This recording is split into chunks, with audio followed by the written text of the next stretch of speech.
चलिए हम आ जाते हैं कक्षा 10 गणित। देखिए आज हम लोग हल करने वाले हैं प्रश्नावली 2.2। इसी प्रश्नावली को आज हम लोग हल करेंगे। तो इस प्रश्नावली को हल करने से पहले ना, यदि आपने प्रश्नावली 2.1 का यदि वीडियो नहीं देखा है तो कृपया उस वीडियो को देख लीजिए। देखिए इस प्रश्नावली को हल करने से पहले ना, देखिए यहाँ पर हमें दिया गया है नीचे ना, यहाँ पर नीचे हमें दे दिया गया है किसी बहुपद के शून्यकों और गुणांकों में संबंध। ठीक है, अब देखिए शून्य क्या होता है, तो देखिए बहुपद के शून्यकों और उसके गुणांकों में कुछ संबंध होता है। ठीक है, शून्यक वही होता है यदि हम लोगों ने कोई बहुपद लिख दिया तो बहुपद में जैसे देखिए हमने यहाँ पे यदि हम लिख दें इस प्रकार से ax + b हमने लिख दिया। ठीक है, यह एक हम लोग का यह रैखिक बहुपद है। ठीक है, यह क्या है, रैखिक बहुपद। ठीक है, जिस पर अधिकतम घात 1 रहेगा उसे रैखिक बहुपद कहेंगे, अधिकतम घात 2 रहेगा तो द्विघाती बहुपद कहेंगे, 3 घात हो जाएगा त्रिघाती बहुपद कहेंगे। तो यहाँ पर ना यक्स क्या है, एक स्वतंत्र चर है हम लोग का। ठीक है, यहाँ पे यक्स का आप अनंत मान प्रतिस्थापित कर सकते हैं। ठीक है, यक्स का मान कोई वास्तविक संख्या रख सकते हैं आप। यहाँ पे यक्स बराबर यहाँ पे 0, 1, 2, 3, करणी में 3, 5, इस तरह से ऋणात्मक आप कई इस पर यहाँ पर ना संख्या यहाँ प्रतिस्थापित कर देते हैं। तो यहाँ पे इस बहुपद का शून्यक वही कहलाता है ना, जिसका मान यहाँ पे यक्स के स्थान पर प्रतिस्थापित कर देना तो यह पूरा बहुपद क्या हो जाए, शून्य हो जाए। इससे पहले जो वीडियो बनाया गया है उसमें सारी बेसिक बातें बताई गई हैं। ठीक है, तो कृपया उस वीडियो को देख लीजिएगा ताकि आपको और अच्छे से समझ में आएगा, है ना। तो अब देखिए यहाँ पर ये हम लोग का बहुपद हो गया ना, तो किसी भी बहुपद का आप शून्य ज्ञात करना चाहते हैं ना, उस बहुपद को सिंपली आपको 0 के बराबर कर देना है। ठीक है, जैसे यहाँ पर एक हमने रैखिक बहुपद लिखा, चलिए तो ax + b बराबर हम क्या कर देते हैं, 0। ठीक है, 0 कर देंगे। अब देखिए अब यहाँ पे x का वैल्यू ज्ञात कर लीजिए, यहाँ पे धन भी है बराबर, उधर पछंद कर देंगे, ऋण भी हो जाएगा। ax बराबर यहाँ पे ऋण भी हो गया। ठीक है, ये गुणे में है, यहाँ पे भागा में आ जाएगा, तो x बराबर कितना हो जाएगा, ऋण b/a हो जाएगा। ठीक है, यह व्यापक रूप है, तो x बराबर ऋण b/a। ठीक है, इस रैखिक बहुपद का क्या हो जाएगा, शून्यक हो जाएगा। इसी को बोलते हैं बहुपद का शून्यक। तो यही यक्स का जो भी मान रहेगा, ठीक है, यहाँ पे देख रहे हैं कि यह बहुपद का शून्यक बना यक्स, और यहाँ पे इसके गुणांकों के बीच यही संबंध है। ठीक है, यह यक्स ही बहुपद का शून्यक है, और यहाँ पे ऋण b/a क्या है, यहाँ पे b हम लोग का इस बहुपद का क्या है, यह अचर पद है। यहाँ पे यक्स का a क्या है, गुणांक है। ठीक है, यहाँ पे b भी क्या है, गुणांक ही है। तो यही है बहुपद के शून्यक और उसके गुणांकों के बीच संबंध है। ठीक है, तो यहाँ पे रैखिक बहुपद के लिए तो यह होगा। ठीक है, और यहाँ पे दिया हुआ है। ठीक है, द्विघात बहुपद रहेगा तब कैसे रहेगा। ठीक है, देखिए यदि हम लोग के पास कोई द्विघात बहुपद रहेगा ना, तो शून्यकों का आप योग करेंगे ना, तो देखिए हमेशा यक्स दिया हुआ यक्स का गुणांक और बटा x² का गुणांक आएगा, वो भी ऋणात्मक आएगा। ठीक है, और यहाँ पे शून्यकों का योगफल के लिए क्या आएगा, अचर पद रहेगा, और यहाँ पे x² का गुणांक। ठीक है, हम चलिए यहाँ पर लिख भी देते हैं। यहाँ पे देखिए द्विघात बहुपद का हम व्यापक रूप लिख देते हैं, ax² प्लस यहाँ पे bx रहेगा और यहाँ पे प्लस c रहेगा। ठीक है, तो यहाँ पर जो भी आप शून्यक निकालेंगे ना, शून्यकों का योग करेंगे। ठीक है, इसका आप गुणनखंड कर लेंगे, हम लोग प्रश्न भी आएगा तो उसको हल करेंगे। ठीक है, इसको 0 के बराबर करेंगे और आप आसानी से शून्य ज्ञात कर पाएंगे। शून्यक वही होता है जिसे यहाँ पे यक्स चर है ना, तो यक्स का एक ऐसा मान जिसको यहाँ पे प्रतिस्थापित करें इस बहुपद में, तो ये पूरा बहुपद क्या हो जाए, शून्य के बराबर हो जाए। ठीक है, तो यहाँ पे यक्स का यहाँ पे 2 घात है, तो 2 मान आपको निकल कर आएगा। जो भी आपके शून्यक रहेंगे ना, उनका आप योग करेंगे ना, तो देखेंगे कि जो यक्स का गुणांक रहेगा ऋणात्मक। ठीक है, ऋण भी आएगा, ऋण यहाँ पे यक्स का गुणांक क्या है, b, और यहाँ पे बटे x² का गुणांक रहेगा। अब जब शून्यकों का आप गुणनफल करेंगे तो यहाँ पे अचर पद, अंश में अचर पद रहेगा, अचर पद क्या है, c है, और यहाँ पे हर में क्या रहेगा, x² का गुणांक a रहेगा। ठीक है, इसको याद रखेंगे, आगे प्रश्न में हम लोग को पूछेगा, यदि अल्फा और बीटा द्विघात बहुपद px बराबर ax² + bx + c, a बराबर 0 नहीं होना चाहिए, a बराबर 0 हो जाएगा यहाँ पे, मतलब x² गुणांक 0 हो जाएगा, तो यह द्विघात बहुपद रहेगा ही नहीं, रैखिक बहुपद हो जाएगा। ठीक है, इसीलिए बोला है कि यहाँ पे a का मान 0 नहीं होना चाहिए। के शून्यक हो, जैसे कह रहा है ना कि यह कोई यहाँ पे द्विघात बहुपद लिखा गया है। ठीक है, यदि उसके अल्फा बीटा शून्यक है ना, तो आप जानते हैं कि x - a क्या होगा, x - a, और यहाँ पे अल्फा है, x - alpha, x - beta, px के गुणनखंड होंगे। तो यह आगे प्रश्न में आएगा तो हम इसको बताएंगे कि ये किस प्रकार से होगा, x - alpha, x - beta, px के गुणनखंड होंगे, जो हम लोग का px बहुपद रहेगा। अतः यहाँ पर ax² + bx + c बराबर, आप इसको याद रखेंगे, k कोष्टक में x - अल्फा कोष्टक में x - बीटा, तो जहाँ k एक अचर है, यहाँ पे k जो है एक अचर है, और यहाँ पर आगे दिया हुआ है कि k, और बड़े कोष्टक में दिया हुआ है x² ऋण अल्फा बीटा, मतलब यही शून्यकों का योग है, मतलब शून्यकों का योगफल है, और into x plus alpha into beta, इसको याद रखेंगे आप, ठीक है। यहाँ पर भी रहेगा a x square plus B x plus c, ठीक है। और यहाँ बराबर है के और बड़े कोष्टक में एक्स स्क्वायर ऋण कोष्टक में शून्यकों का यह योगफल है इंटू एक्स प्लस यहाँ पे अल्फा इंटू बीटा है। चलिए आगे देखिए, यहाँ पर दिया हुआ है जैसे कि हम लोग को कोई पास द्विघाती बहुपद रहेगा तो शून्यकों का योग करेंगे ना, तो जो भी यहाँ पर आपका इसी प्रकार से a x square plus B x plus c आपका यही द्विघाती बहुपद है, तो यहाँ पे ऋण बी, जो ऋण बी क्या है एक्स का गुणांक रहेगा और बटे में यहाँ पे एक्स स्क्वायर का गुणांक रहेगा ए रहेगा, ठीक है। इसको याद रखेंगे आप, ठीक है। आगे प्रश्न में देखिए शून्यकों का गुणनफल क्या रहेगा अचर पद और बटा में यहाँ पे एक्स स्क्वायर का, यहाँ पे एक्स स्क्वायर का गुणांक, ठीक है। इसको याद रखेंगे और यहाँ पे लिखा भी हुआ है, ठीक है। शून्यकों का योगफल अल्फा इंटू बीटा ऋण बी बटाए यहाँ पे लिखा गया है ऋण एक्स का गुणांक, ठीक है। एक्स का गुणांक यही है बी, एक्स का गुणांक बटे यहाँ पे एक्स स्क्वायर गुणांक, तो इन दोनों बातों को याद रखेंगे। चलिए आगे हम लोग देख लेते हैं।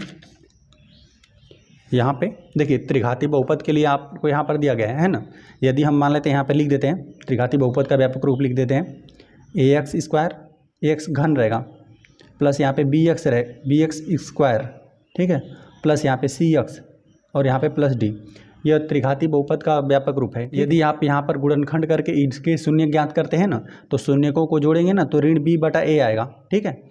यदि उसके ना अल्फा बीटा गामा शून्य का आए, ठीक है, 3 घात है तो 3 शून्य मिलेगा ही आपको, है ना। प्रश्न आएगा तो अभी हम लोग करेंगे, ठीक है। तो यहाँ पर दिया हुआ है ना कि आप शून्यकों को जोड़ेंगे ना तो यहाँ पे ऋण बी क्या है एक्स स्क्वायर का गुणांक आएगा ऋणात्मक और बटा यहाँ पे बटे एक्स पर घन का गुणांक रहेगा, ठीक है, बटे। और यहाँ पे अल्फा इंटू बीटा, मतलब यहाँ पे जो भी आपके तीन यहाँ पे अल्फा बीटा गामा त्रिघाती बहुपद के जो भी आपके शून्य रहेंगे ना, जो आपके तीनों शून्य रहेंगे ना, तो यहाँ पे alpha into beta plus beta into alpha करके जोड़ेंगे प्लस गामा इंटू अल्फा करके जोड़ेंगे ना, तो सी बाई ए मतलब एक्स का गुणांक बटे यहाँ पे एक्स पर घन का गुणांक आएगा, ठीक है। और यही तीनों गुणांकों को जो आप गुणा कर देंगे, जो भी गुणांक नहीं जो तीनों यहाँ पे शून्य रहेंगे, जब तीनों शून्यकों का आप गुणा कर देंगे ना तो यहाँ पे ऋणात्मक आएगा डी जो है आपका यहाँ पे अचर पद है और बटा यहाँ पे एक्स पर घन का गुणांक आएगा, ठीक है। इसको याद रखेंगे। और चलिए अब हम लोग आ जाते हैं प्रश्नावली पे, ठीक है। प्रश्नावली में हम लोग को पहला प्रश्न दे दिया गया है, निम्न द्विघात बहुपदों के शून्य ज्ञात कीजिए और शून्यकों तथा गुणांकों के बीच संबंध की सत्यता की जांच कीजिए, ठीक है। हम लोग को पहले क्या करना है शून्य ज्ञात करना है, ठीक है। तो अब यहाँ पर हम लोग ना जैसे द्विघात बहुपद है तो शून्य ज्ञात करना सीख लेंगे। पहले हम लोग यहाँ पे शून्य ज्ञात करेंगे, ठीक है, शून्य ज्ञात करेंगे और शून्यकों तथा गुणांकों के बीच हम लोग संबंध की सत्यता की जाँच भी करेंगे, है ना। चलिए तो इसमें हम लोग पहला प्रश्न नोट करते हैं एक्स स्क्वायर ऋण यहाँ पे 2x ये ऋण 8 है, ठीक है। चलिए इसको हम नोट करते हैं। चलिए हम लोग हल करने वाले हैं। पहला प्रश्न में भी हम लोग पहला हल करेंगे, ठीक है, जो कि हमें दे दिया गया था ना। नोट करते हैं यहाँ पे एक्स स्क्वायर यहाँ पे ऋण 2x और यहाँ पे ऋण 8 है।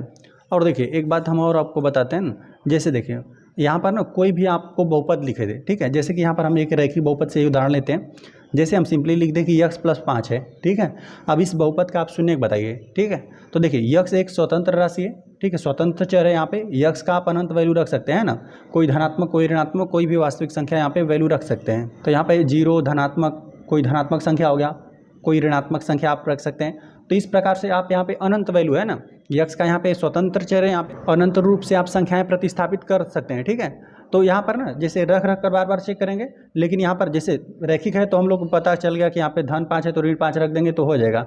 लेकिन ये द्विघात आ जाए त्रिघात आ जाए तो आपको बहुत कठिनाई होगा। इसीलिए यह बनाया गया है ना कि कोई भी आपके पास बहुपद दे दे उसको सिंपली यदि शून्य ज्ञात करना है, मतलब कि यहाँ पे x के स्थान पर हम लोग क्या रखें कि यह पूरा बहुपद शून्य के बराबर आ जाए, तो इसके लिए सिंपली आपको जो भी बहुपद दे दे उसको क्या करना है 0 के बराबर कर देना है, ठीक है।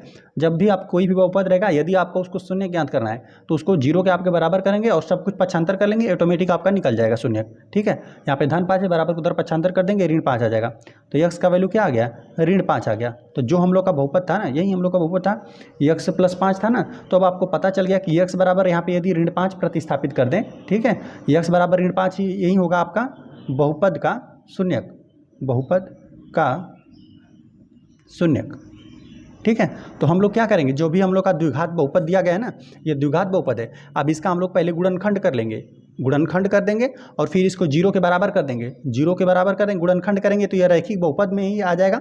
ऐसा ही कुछ आ जाएगा ना, यदि हम लोग इसका गुणनखंड कर देंगे तो ऐसा कुछ आ जाएगा, रैखिक बहुपद हो जाएगा। बस सिंपली उसको जो भी रैखिक बहुपद में आएगा उसको आप जीरो के बराबर कर देंगे, जीरो के बराबर करके आप उसका शून्य का आसानी से ज्ञात कर पाएंगे, ठीक है। यदि त्रिघात बहुपद भी दे दे तो उसका भी आपको क्या करना है, पहले गुणनखंड कर लेना है। गुणनखंड करने के बाद यहाँ पे गुणनखंड करेंगे, त्रिघात बहुपद रहेगा तो इस प्रकार से 3 आपको गुणनखंड मिलेगा। तो सिंपली बारी बारी से सबको क्या कर देंगे, जीरो के बराबर करके आप शून्य ज्ञात कर पाएंगे, ठीक है। चलिए यहाँ पर हमने बता दिया कि यदि x + 5 रहता तो यहाँ पर हम लोग क्या करते हैं, इसको जीरो के बराबर करते हैं, यहाँ पे इसको पक्षांतर कर देते हैं संख्या को एक तरफ, तो यहाँ पे +5 था, बराबर के उधर पक्षांतर कर दिया, ऋण 5 हो गया। तो हम लोग को पता चल गया x बराबर ऋण 5 क्या है, इस बहुपद का शून्यक है। यदि x के स्थान पर यहीं हम लोग ऋण 5 प्रतिस्थापित करते हैं ना तो यह बहुपद क्या हो जाएगा, शून्य आने लगेगा, ठीक है। तो यही होता है, कोई भी बहुपद रहता है, बहुपद में जो भी चर रहता है उसका वह मान जिसको प्रतिस्थापित करने पर बहुपद पूरा क्या हो जाए, शून्य के बराबर आने लगे, वही होता है बहुपद का शून्यक। तो x + 5 के लिए बहुपद का शून्य क्या बना, x बराबर ऋण 5, क्योंकि यहाँ पे x का आप अनंत वैल्यू रख सकते हैं, लेकिन सिर्फ इसमें यही एक मान है जो x बराबर ऋण 5 रखेंगे तभी सिर्फ x बराबर ऋण 5 रखेंगे तभी यह बहुपद क्या होगा, शून्य के बराबर होगा, अन्यथा नहीं होगा। तो जो इस बहुपद को जीरो कर पाएगा उसी को हम लोग शून्य कहेंगे, ठीक है। तो यहाँ पर ये बहुपद का शून्य बना। तो चलिए इसको हम लोग गुणनखंड कर लेते हैं और हम मान लेते हैं, ठीक है। माना, यहाँ पर हम लोग लिख देते हैं माना, इसको px बराबर हम लोग मान लेते हैं, p मतलब पॉलिनोमियल बहुपद है x का ही, px बराबर यहाँ पे x² ऋण यहाँ पे 2x, यहाँ पे ऋण 8 है। चलिए तो इसका हम लोग गुणनखंड कर लेते हैं, px बराबर, देखिए अब यहाँ पर हम लोग गुणनखंड करना है ना, तो हम लोग जानते हैं कोई भी द्विघात बहुपद रहता है तो उसका गुणनखंड किस प्रकार से करते हैं, मध्य पद को 2 भागों में विभाजित करके हम करते हैं इसको, ठीक है। तो यहाँ पर देखिए, यहाँ पे x² है तो पहला और अंतिम पद का आपस में गुणा कर दीजिए, ठीक है। तो गुणा कर देंगे, चिन्हों के साथ गुणा करिए, ठीक है, गुणा कर देते हैं। तो यहाँ पर x² का यहाँ पे ऋण 8 में करेंगे गुणा ना, तो यहाँ पे ऋण 8 x² हो जाएगा, ठीक है, यही हो जाएगा। यदि आप गुणा कर देंगे x² का और यहाँ पे ऋण 8 का, तो यहाँ पे ऋण 8 x² मिल जाएगा। अब आपको ना देखिए, अब यहाँ पर कुल आपको 4 पद बनाना रहता है, यहाँ पर हम लोग को कुल 4 पद बनाना है। तो यहाँ पे देख रहे हैं कि यह धनात्मक है और यह ऋणात्मक है, तो यहाँ पे जब भी आपको गुणनखंड करना रहता है द्विघात बहुपद का, तो आपको 2 धनात्मक 2 ऋणात्मक या चारों धनात्मक हो जाए, धनात्मक ऋणात्मक ऋणात्मक धनात्मक, ऐसा कुछ आना चाहिए, तभी हम लोग मध्य पद को 2 पदों में विभाजित करेंगे और फिर उभयनिष्ठ करके हम लोग गुणनखंड कर पाएंगे, ठीक है। तो यहाँ पर हमने x² का यहाँ पे प्रथम पद और अंतिम पद का आपस में गुणा कर दीजिए। अब देखिए मध्य पद को हम लोग को ऐसा विभाजित करना है ना 2 पदों में, ठीक है, कि यदि हम लोग गुणा कर दें, यदि मध्य पद में ना जो भी हम लोग को 2 पद मिले उनका यदि गुणा कर दें तो यह मिल जाए ऋण 8 x²। यदि हम लोग उसको जोड़ दें तो ऋण 2x मिलना चाहिए। अब देखिए यहाँ पे ऋण 2x है ना, तो इसका मतलब ये हुआ ना कि जो भी हम लोग गुणनखंड लेंगे, ठीक है, उसमें क्या हो जाएगा, ऋणात्मक राशि अधिक रहेगी। तो देखिए 8 का क्या क्या गुणनखंड हो सकता है, पहले इसी प्रकार से कर लीजिए। 8 का गुणनखंड 4 में यदि हम लोग 2 का गुणा कर दें, 4 दूना 8 हो जाएगा। और कैसे आप 8 प्राप्त कर सकते हैं, 8 में 1 का गुणा करके 8 प्राप्त कर सकते हैं। तो कुल इन्हीं 2 तरीक़ों से आप 8 प्राप्त कर सकते हैं, है ना। तो देखिए ये इसी जगह से आपको मिलेगा। यदि हम लोग यहाँ पे देखिए 4 में से हम लोग 2 घटा दें तभी क्या मिल जाएगा, हम लोग को 2 मिल जाएगा। तो यहाँ पे हम लोग ऋणात्मक वाली संख्या को अधिक ले लेंगे, है ना, क्योंकि ऋणात्मक वाली राशि हमें चाहिए। तो देखिए तो ऋण यहाँ पे x लगा दीजिए, अब x लगा देंगे और इसको हम लोग ऋणात्मक ले लेंगे। देखिए ऋण 4x है और यहाँ पे गुणा कर देंगे 2x का, ठीक है। यदि आप गुणा कर देंगे तो ऋणात्मक और धनात्मक गुणा होकर ऋणात्मक मिल जाएगा और 4 दूना 8 मिल जाएगा और x में 1 से गुणा कर देंगे तो x² मिल जाएगा, ठीक है। देखिए ये चीज़ आना चाहिए, जो आपने गुणा किया है पहले और अंतिम पद का ना गुणनफल आना चाहिए। तो यहाँ पे मिल रहा है ऋण 8 x², और वहीं इन दोनों को आपको जोड़ना है। तो ऋण जब 4x को जोड़ेंगे और धन 2x को आप जोड़ेंगे, ठीक है, तो आपको क्या मिलेगा। देखिए कोष्टक चलिए खोल दे रहे हैं एक बार, यहाँ पे ऋण 4x और धन 2x घट जाएगा, ठीक है, विपरीत चिन्ह घट जाएगा, ऋणात्मक वाली राशि अधिक है, ऋण 2x बचेगा। देखिए यही मध्य पद बचा, तो यही हम लोग का इसको मध्य पद को 2 पदों में हमने यही विभाजित किया, ठीक है। तो इसको हम लोग लिखते हैं x², यहाँ मध्य पद को हमने 2 पदों में क्या विभाजित किया, ऋण 4x प्लस यहाँ पे 2x, ठीक है। अभी इन दोनों को जोड़ देंगे तो हम लोग को क्या है, यही ऋण 2x वापस मिल जाएगा और यहाँ पे ऋण 8 भी है, ठीक है। चलिए इसको हम लोग और नोट करते हैं आगे, px बराबर, देखिए इन दोनों पदों में से जो भी उभयनिष्ठ है, अब देखिए कुल 4 पद हो गया, मध्य पद को हमने 2 पदों में विभाजित कर दिया। अब इन 4 पदों में से यहाँ पे 2 पदों को साथ में ले लीजिए, इन दोनों को, ठीक है। इन दोनों में से जो भी उभयनिष्ठ है यहाँ पे लिखिए, तो यहाँ पे सिर्फ x उभयनिष्ठ है, तो x को हम लोग उभयनिष्ठ ले लिए। चलिए कोष्टक में लिख देते हैं। अब क्या बचा, यहाँ पे x 2 बार है ना, 2 था 2 बार था, 1 बार बचा हुआ है, x को हमने उभयनिष्ठ ले लिया, तो यहाँ पे ऋण 4 बचा हुआ है, ठीक है। अभी देखिए इन दोनों पदों में से हमने उभयनिष्ठ x ले लिया। इन दोनों पदों में से क्या उभयनिष्ठ है, चर तो उभयनिष्ठ नहीं है लेकिन संख्या उभयनिष्ठ है। कौन संख्या, वो 2 है, ठीक है, क्योंकि ये दोनों संख्याएं क्या हैं, 2 से विभाजित है। तो यहाँ पे प्लस हम 2 उभयनिष्ठ ले रहे हैं, तो यहाँ पे यक्स हो जाएगा क्योंकि 2 उभयनिष्ठ ले लिया है। अब 8 में क्या कर देंगे, 4 2 से भाग दे देंगे तो 4 बार जाएगा, तो यहाँ पर आपको ऋण 4 बचा। ठीक है, जब भी आप यहाँ पे 4 पद रहेगा, 2 पदों में से आप उभयनिष्ठ लेंगे ना, तो यहाँ पर देखेंगे कोष्टक यदि आप सेम किए हैं, ठीक है, सेम आया है ना, तो आप सही किए हैं, अन्यथा आपने कहीं ना कहीं गलती किया हुआ है। ठीक है, तो चलिए पी एक्स बराबर यहाँ पे अब 2 पद हो गया, दोनों पदों में से यक्स ऋण 4, यक्स ऋण 4 उभयनिष्ठ है, तो यक्स ऋण 4 को हम लोग क्या कर रहे हैं, उभयनिष्ठ कर रहे हैं। ठीक है, अब यहाँ पे बचा क्या कोष्टक के अंदर, यक्स प्लस 2 बचा, यक्स प्लस 2। अब हम लोग को शून्य ज्ञात करना है, तो हम लोग पी एक्स बराबर क्या कर दें, 0 कर दें। अब बहुपद के शून्य के लिए हम लोग क्या कर दें, पी एक्स को 0 के बराबर कर दें। देख रहे हैं ना, रैखिक बहुपद ये हो गया, ये भी रैखिक बहुपद हो गया। अब आप आसानी से इसे देखते ही बता सकते हैं कि एक्स के स्थान पर क्या रखा जाएगा कि यह पूरा बहुपद 0 हो जाएगा। तो एक्स के स्थान पर यदि धन 4 रख देना तो पूरा बहुपद 0 हो जाएगा। एक्स के स्थान पर यहाँ पे ऋण 2 प्रतिस्थापित कर देंगे ना, तो पूरा बहुपद 0 हो जाएगा। ठीक है, लेकिन हम लोग को नियम के हिसाब से करना है। चलिए हम लोग लिख देते हैं शून्य के लिए, शून्य प्राप्त करने के लिए, चलिए हम लोग लिख देते हैं प्राप्त करने के लिए, करने रहेगा।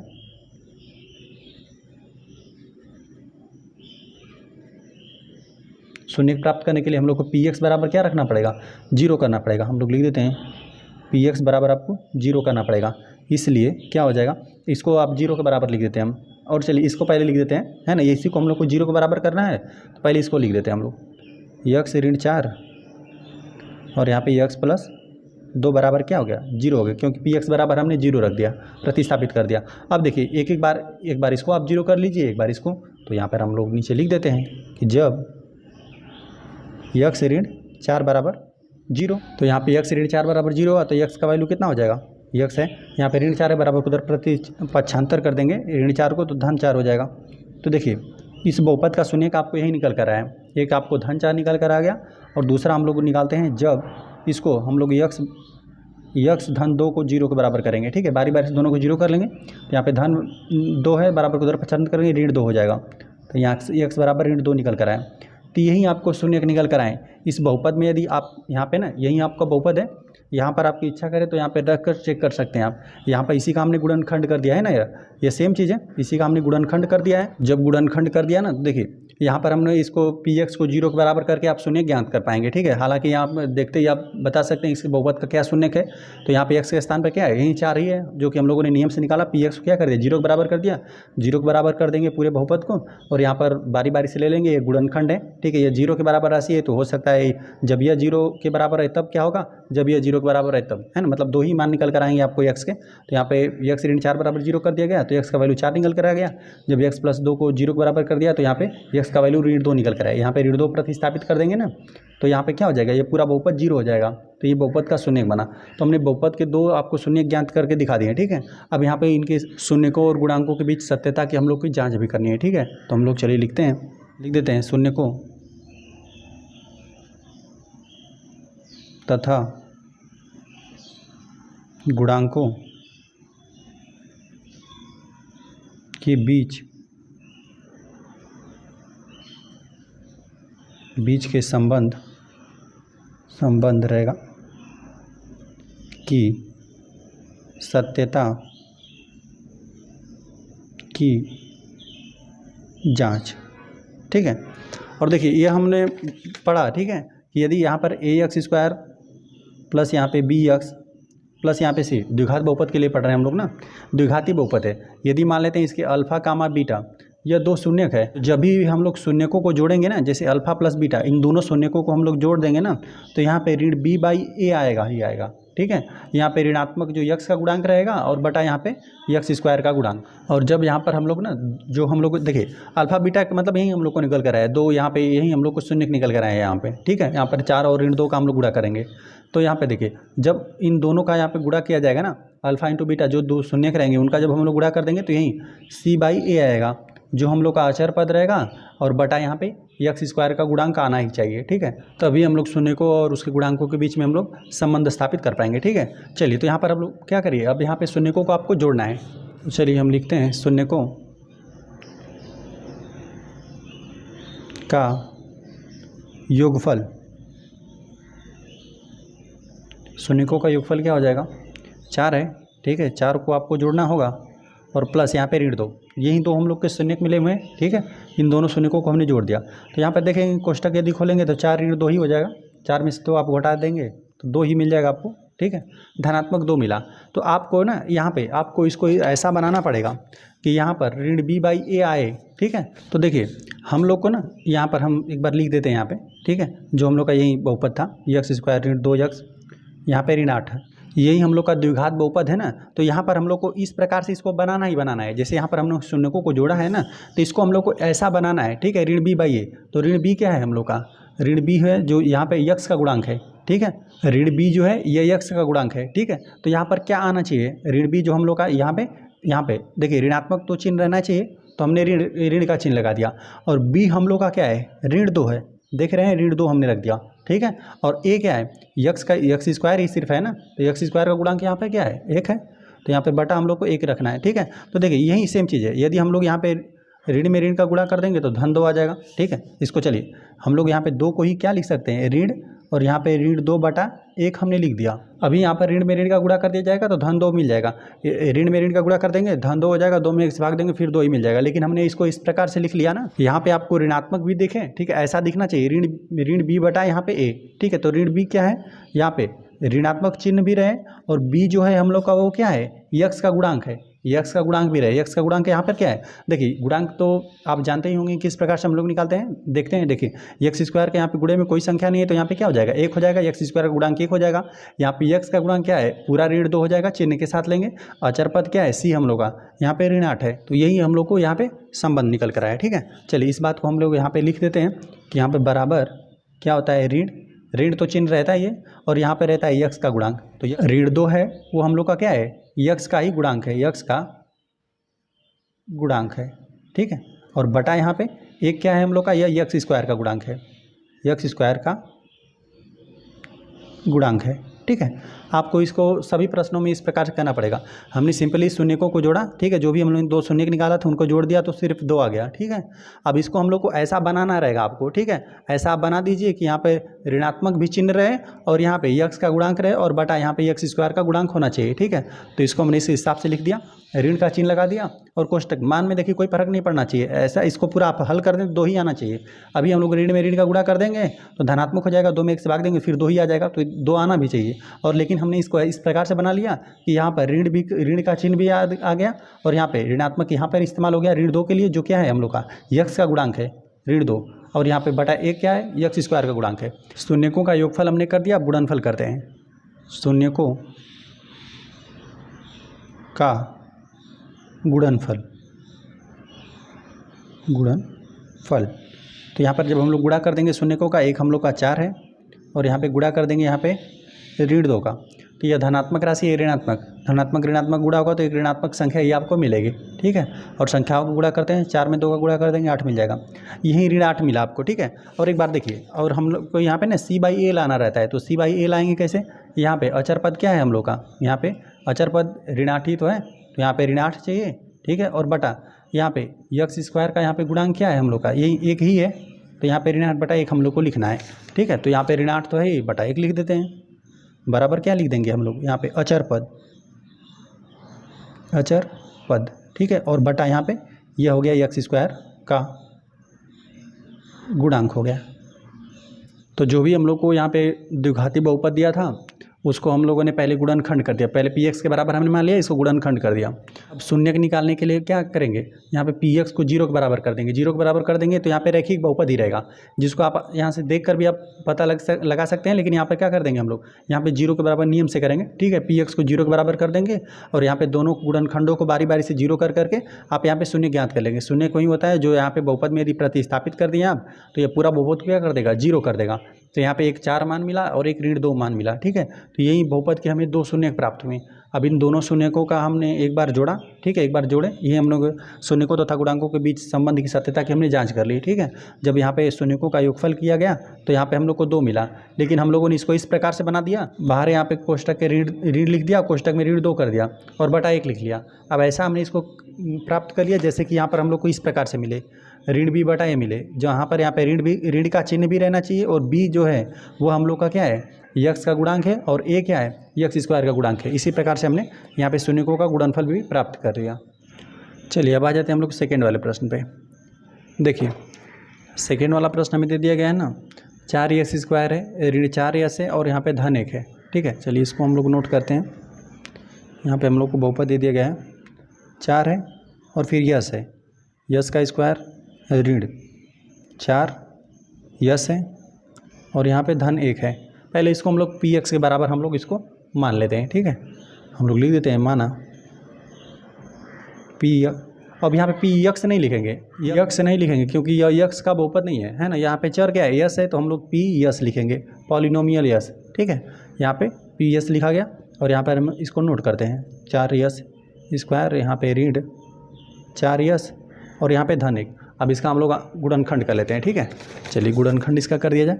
देखिए अब यहाँ पर हम लोग क्या कर देंगे, मध्य पद को 2 पदों में विभाजित करके गुणनखंड करेंगे। तो यहाँ पे पहला पद और अंतिम पद का आपस में गुणा कर देते हैं, ठीक है। तो यहाँ पे हम लोग 4 यस स्क्वायर और गुणते देखिए यह 4 चिन्हों के साथ लेंगे, ये दोनों धनात्मक है तो हम लोग ले लिए। यहाँ पे 4 यस स्क्वायर 1 का गुणा कर देंगे तभी भी हम लोग को क्या मिलेगा, 4 यस स्क्वायर ही मिलेगा, है ना। अब यहाँ पर देख रहे हैं ना, एक बात का ध्यान दीजिए, यह भी धनात्मक है और यह भी धनात्मक है, लेकिन यह ऋणात्मक है, तो हम लोग को यह दोनों पद ऋणात्मक ही चाहिए, तभी हम लोग उभयनिष्ठ गुणनखंड कर पाएंगे, है ना। यदि 3 धनात्मक 1 ऋणात्मक हो जाएगा ना तो नहीं आप कर पाएंगे, ठीक है। तो यहाँ पर हम लोग को इसको क्या करना पड़ेगा, यहाँ पर हम लोग को दोनों ऋणात्मक ही लेना पड़ेगा, ठीक है। तो चलिए यहाँ पर हम लोग लिखते हैं, अब इसी का हम लोग को गुणनखंड करना है 4 यस स्क्वायर का ही, कि हम लोग यदि उसको जोड़ दें तो यह मिले हम लोग को ऋण 4 यस, यदि गुणा कर दें उनका गुणा कर दें तो 4 यस स्क्वायर मिले, ठीक है। तो इसका गुणनखंड 2 ही तरीके से हो सकता है। 2 में यदि 2 का गुणा कर दें, संख्याओं का ध्यान दीजिए, ठीक है, संख्या से ही 2 का गुणा कर देंगे तो 4 मिलेगा और क्या मिल जाएगा, 4 में 1 का गुणा कर देंगे तब आपको 4 मिलेगा। तो यहाँ से तो आपको मिलेगा नहीं, इसी को आपको दोनों को ऋणात्मक लेना पड़ेगा यहीं से। फिर यहाँ पे ऋण 2 और ऋण 2 को जोड़ेंगे तो ऋण 4 यस मिल जाएगा, ठीक है। यहाँ पर हम लोग यस लगा दे रहे हैं, ठीक है। यहाँ पे देखिए ऋण 2 यस और यहाँ पे धन, चलिए धन कर दे रहे हैं, यहाँ पे ऋण 2 यस, ठीक है, दोनों ऋणात्मक ही राशि है, जोड़ेंगे तो यहाँ पे ऋण 4 यस हो जाएगा, ठीक है। मध्य वाला पद मिल गया और साथ साथ इन दोनों का आप जब गुणा कर देंगे ना, ऋण 2 यस गुणते ऋण 2 यस, तो देखिए ऋणात्मक चिन्हों का गुणा होगा, धनात्मक ही मिलेगा, और 2 में 2 का गुणा कर देंगे 4 हो जाएगा और यस का यस में गुणा कर देंगे यस स्क्वायर मिल गया, ठीक है। गुणा करने पर यही मिलना चाहिए, पहले पद और अंतिम पद का गुणनफल मिलना चाहिए, यही मिलेगा, ठीक है, यही मिलेगा। और यहाँ पे यदि उनको जोड़ दें तो यहाँ पर मध्य वाला पद मिलना चाहिए, ठीक है। तो चलिए मध्य पद को हमने इसी में विभाजित किया है, ऋण 2 यस और ऋण 2 यस। चलिए इसको हम लोग नोट करते हैं, पी यस बराबर यहाँ पे 4 यस स्क्वायर तो रहेगा ही, यहाँ पे ऋण 2 यस यह हो गया और यहाँ पर यह भी क्या होगा, ऋण 2 यस। यदि इन दोनों का भी जोड़ देंगे तो ऋण 4 यस भी फिर पुनः वापस भी प्राप्त होना चाहिए, ठीक है। अब देखिए कुल 4 पदों में हो गया ना, 2 पदों को साथ में ले लीजिए। अब यहाँ पर हम लोग लिखते हैं पी एस बराबर, देखिए इन दोनों पदों में से जो भी उभयनिष्ठ है ले लीजिए, तो इन दोनों पदों में से क्या उभयनिष्ठ है, 2 यस उभयनिष्ठ है, इसमें से भी और इसमें से भी, ठीक है। तो यहाँ से हम लोग 2 यस उभयनिष्ठ ले लेते हैं, ठीक है। तो 2 यस हमने उभयनिष्ठ ले लिया, तो यहाँ पर बचा क्या, 4 है, तो यहाँ पे 4 में 2 से भाग दे देंगे तो 2 ही बचा है अभी। अब यहाँ पे 2 बार यस था तो 1 बार यस आपने उभयनिष्ठ ले लिया तो 1 बार तब भी बचा हुआ है। अब यहाँ पे 2 यस इसमें भी है, 2 यस इसमें भी है, ठीक है। 2 यस ऋण 1 का यह वर्ग बनेगा, ठीक है, लेकिन हम इसको गुणनखंड से ही कर रहे हैं, तो यहाँ पे 2 यस बचा हुआ है ना। अब यहाँ पे 2 यस हमने पूरा उभयनिष्ठ ले लिया है, तो यहाँ पे सब कुछ ले लिया गया है, तो ऋण 1 बचा हुआ है, ठीक है। अब यहाँ पे देखिए कोष्टक को भी ध्यान में रखिए, यहाँ पे धनात्मक 2 यस है, यहाँ पे ऋणात्मक है, तो ऋण 1 को आप उभयनिष्ठ कर लीजिए, ठीक है। तो चिन्ह क्या हो जाएगा, चेंज हो जाएगा, ये ऋणात्मक राशि है तो ये धनात्मक हो जाएगी। अब 2 यस, अब ये धनात्मक है ना तो ये अब ये ऋणात्मक हो जाएगा, ठीक है। अभी गुणा कर देंगे, ऋण 1 का 2 यस में गुणा कर देंगे तो ऋणात्मक धनात्मक ऋणात्मक मिल जाएगा 2 यस। अब यहाँ पे ऋणात्मक का गुणा कर दिया जाएगा तो धन 1 आपको प्राप्त हो जाएगा, ठीक है। अब चलिए पहले 4 पदों में था, अब कुल 2 ही पद हैं, इन दोनों पदों में से देख रहे हैं 2 यस ऋण 1 उभयनिष्ठ है, 2 यस ऋण 1 हम लोग उभयनिष्ठ ले रहे हैं, पी एस बराबर यहाँ पे 2 यस, यहाँ पे ऋण 1 हम लोग उभयनिष्ठ ले लिए, तो भी हम लोग को देखिए 2 यस ऋण 1 ही बचेगा, 2 यस यहाँ पे ऋण 1 ही हम लोग को बचेगा, ठीक है। अब चलिए यहाँ पर हम लोग लिख देते हैं शून्य ज्ञात करने के लिए, शून्य प्राप्त करने के लिए, प्राप्त करने के लिए हम लोग को क्या करना पड़ेगा, पी एस बराबर 0 करना पड़ेगा। पी एस बराबर जो भी बहुपद हम लोग ने गुणनखंड किया है अब उसको 0 के बराबर कर दीजिए, ठीक है। तो यही हम लोग का पी एस का वैल्यू यही है। चलिए हम लोग लिख देते हैं 2 यस ऋण 1, 2 यस ऋण 1, यही बहुपद है, इसको हमने 0 के बराबर कर दिया, ठीक है। तो यहाँ पे दोनों तो सेम ही चीज़ है, ठीक है। तो हम लोग लिख देते हैं जब यहाँ पे पी एस ऋण 1 बराबर 0, ठीक है, दोनों सेम है। यहाँ पे पी एस ऋण 1 को 0 कर देंगे तो यहाँ पे 2 यस है, ठीक है, ये 2 होगा, 2 यस ऋण 1 है, तो यहाँ पर ना 2 यश को हम लोग इसी तरह से रहने दे रहे हैं और यहाँ पे ऋण 1 के बराबर को उधर पक्षांतर कर रहे हैं, धन 1 हो जाएगा। ठीक है, अब चलिए यहाँ पर 2 गुणे में है ना, बराबर की तरफ पक्षांतर करेंगे, भागा में आ जाएगा। तो यश का वैल्यू आपको कितना 1/2 निकल कर आ गया। और फिर दोनों ही आपको यही निकल कर आएगा, यश बराबर 1/2 ही निकल कर आएगा। ठीक है, क्योंकि दोनों सेमी राशि है, इसको भी 0 के बराबर कर देंगे, इसको समझिए या इसको समझिए, दोनों सेमी है। तो यहीं आपको 2 शून्य निकल कर आएंगे, 1/2 ही। ठीक है, जो इस आप बहुपद में प्रतिस्थापित करेंगे तो पूरा बहुपद क्या हो जाएगा, 0 के बराबर हो जाएगा। तो इस प्रकार से हमने 2 शून्य प्राप्त कर लिए। ठीक है, जो भी आपको द्विघात बहुपद दिया रहेगा उसको गुणनखंड कर दीजिए। अब उसको जो भी बहुपद है उसको 0 के बराबर करिए और यहाँ पे गुणनखंड करने पर रैखिक बहुपद आ ही गया रहेगा। ठीक है, अब रैखिक बहुपद का आसानी से 0 के बराबर कर लीजिए और यहाँ पे जो भी चर है उसका आप वैल्यू ज्ञात कर लीजिए, वहीं हो जाएगा बहुपद का शून्य। यदि इसी बहुपद में ना, यही जो आपका बहुपद है इसमें हम लोग 1/2 प्रतिस्थापित कर दें तो पूरा बहुपद क्या हो जाएगा, 0 हो जाएगा। जैसे देखिए 1/2 यहाँ पे प्रतिस्थापित कर देंगे ना तो 2 गुणित 1/2, 2 का आधा कितना हो जाएगा, 1 हो जाएगा। यहाँ पे 1 में से 1 घटा देंगे, 0 हो जाएगा, पूरा बहुपद क्या हो जाएगा, 0 हो जाएगा। तो यही 2 शून्य का हमें प्राप्त मिला है। अब चलिए यहाँ पर हम लोग ना शून्यकों तथा गुणांकों के बीच हम लोग संबंध की सत्यता की जाँच कर ले रहे हैं। लिखते हैं हम लोग यहाँ पे शून्यकों तथा गुणांकों के बीच संबंध की सत्यता की जांच।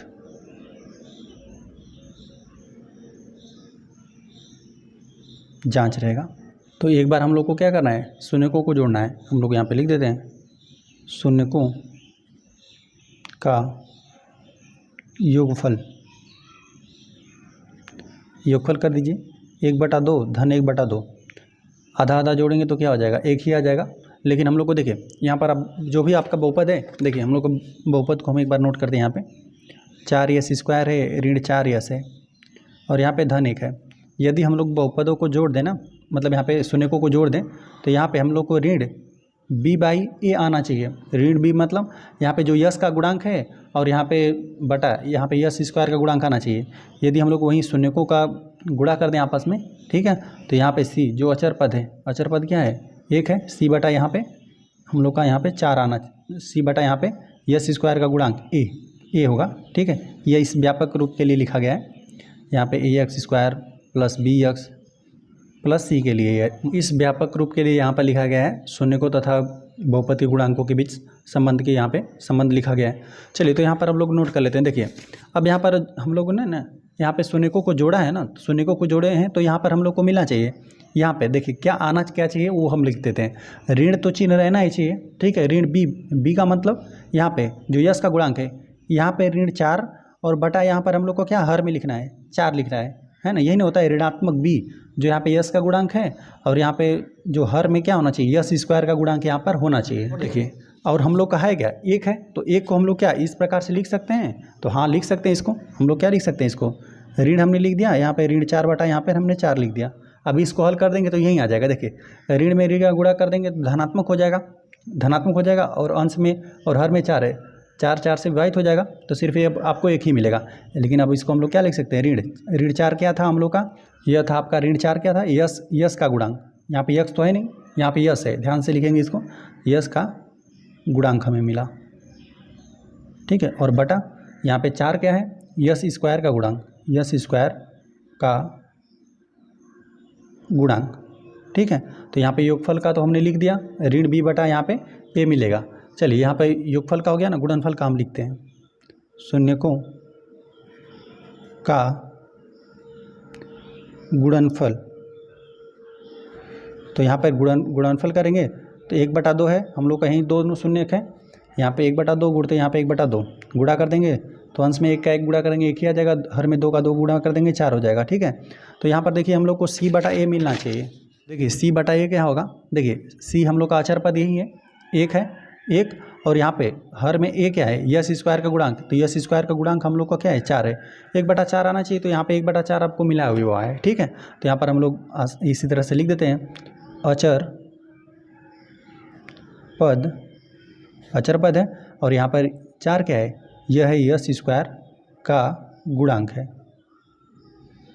ठीक है, तो जो भी हम लोग को द्विघाती बहुपद दे दिया गया था उसका हमने गुणनखंड कर दिया, गुणनखंड करके यहाँ पर हमने उसको 0 के बराबर करके शून्य ज्ञात कर लिया। दोनों शून्य सेम ही था, जब दोनों शून्यकों को जोड़ा गया तो जोड़कर जब हमने हल कर दिया तो यहाँ पे एक आया और इसको हमने इस प्रकार से लिख लिया है ना, ताकि यहाँ पर हम लोग ऋण बी बटा ए लिख सकें। जो ऋण बी क्या है, यहाँ पे यस का गुणांक है, यहाँ पे ऋण रहेगा, यहाँ पे यस का गुणांक और बटा हर में क्या रहेगा, यस स्क्वायर का गुणांक होना चाहिए। ठीक है, तो इसको हमने इस प्रकार से लिख लिया था।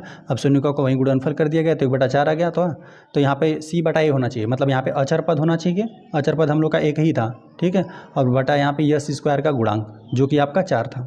चलिए अब आ जाते हैं हम लोग थर्ड वाले प्रश्न पे। देखिए थर्ड में हमें बहुपद दे दिया गया है 6x² ऋण 3 है और यहाँ पे ऋण 7x है। ठीक है, चलिए इसको हम लोग नोट करते हैं।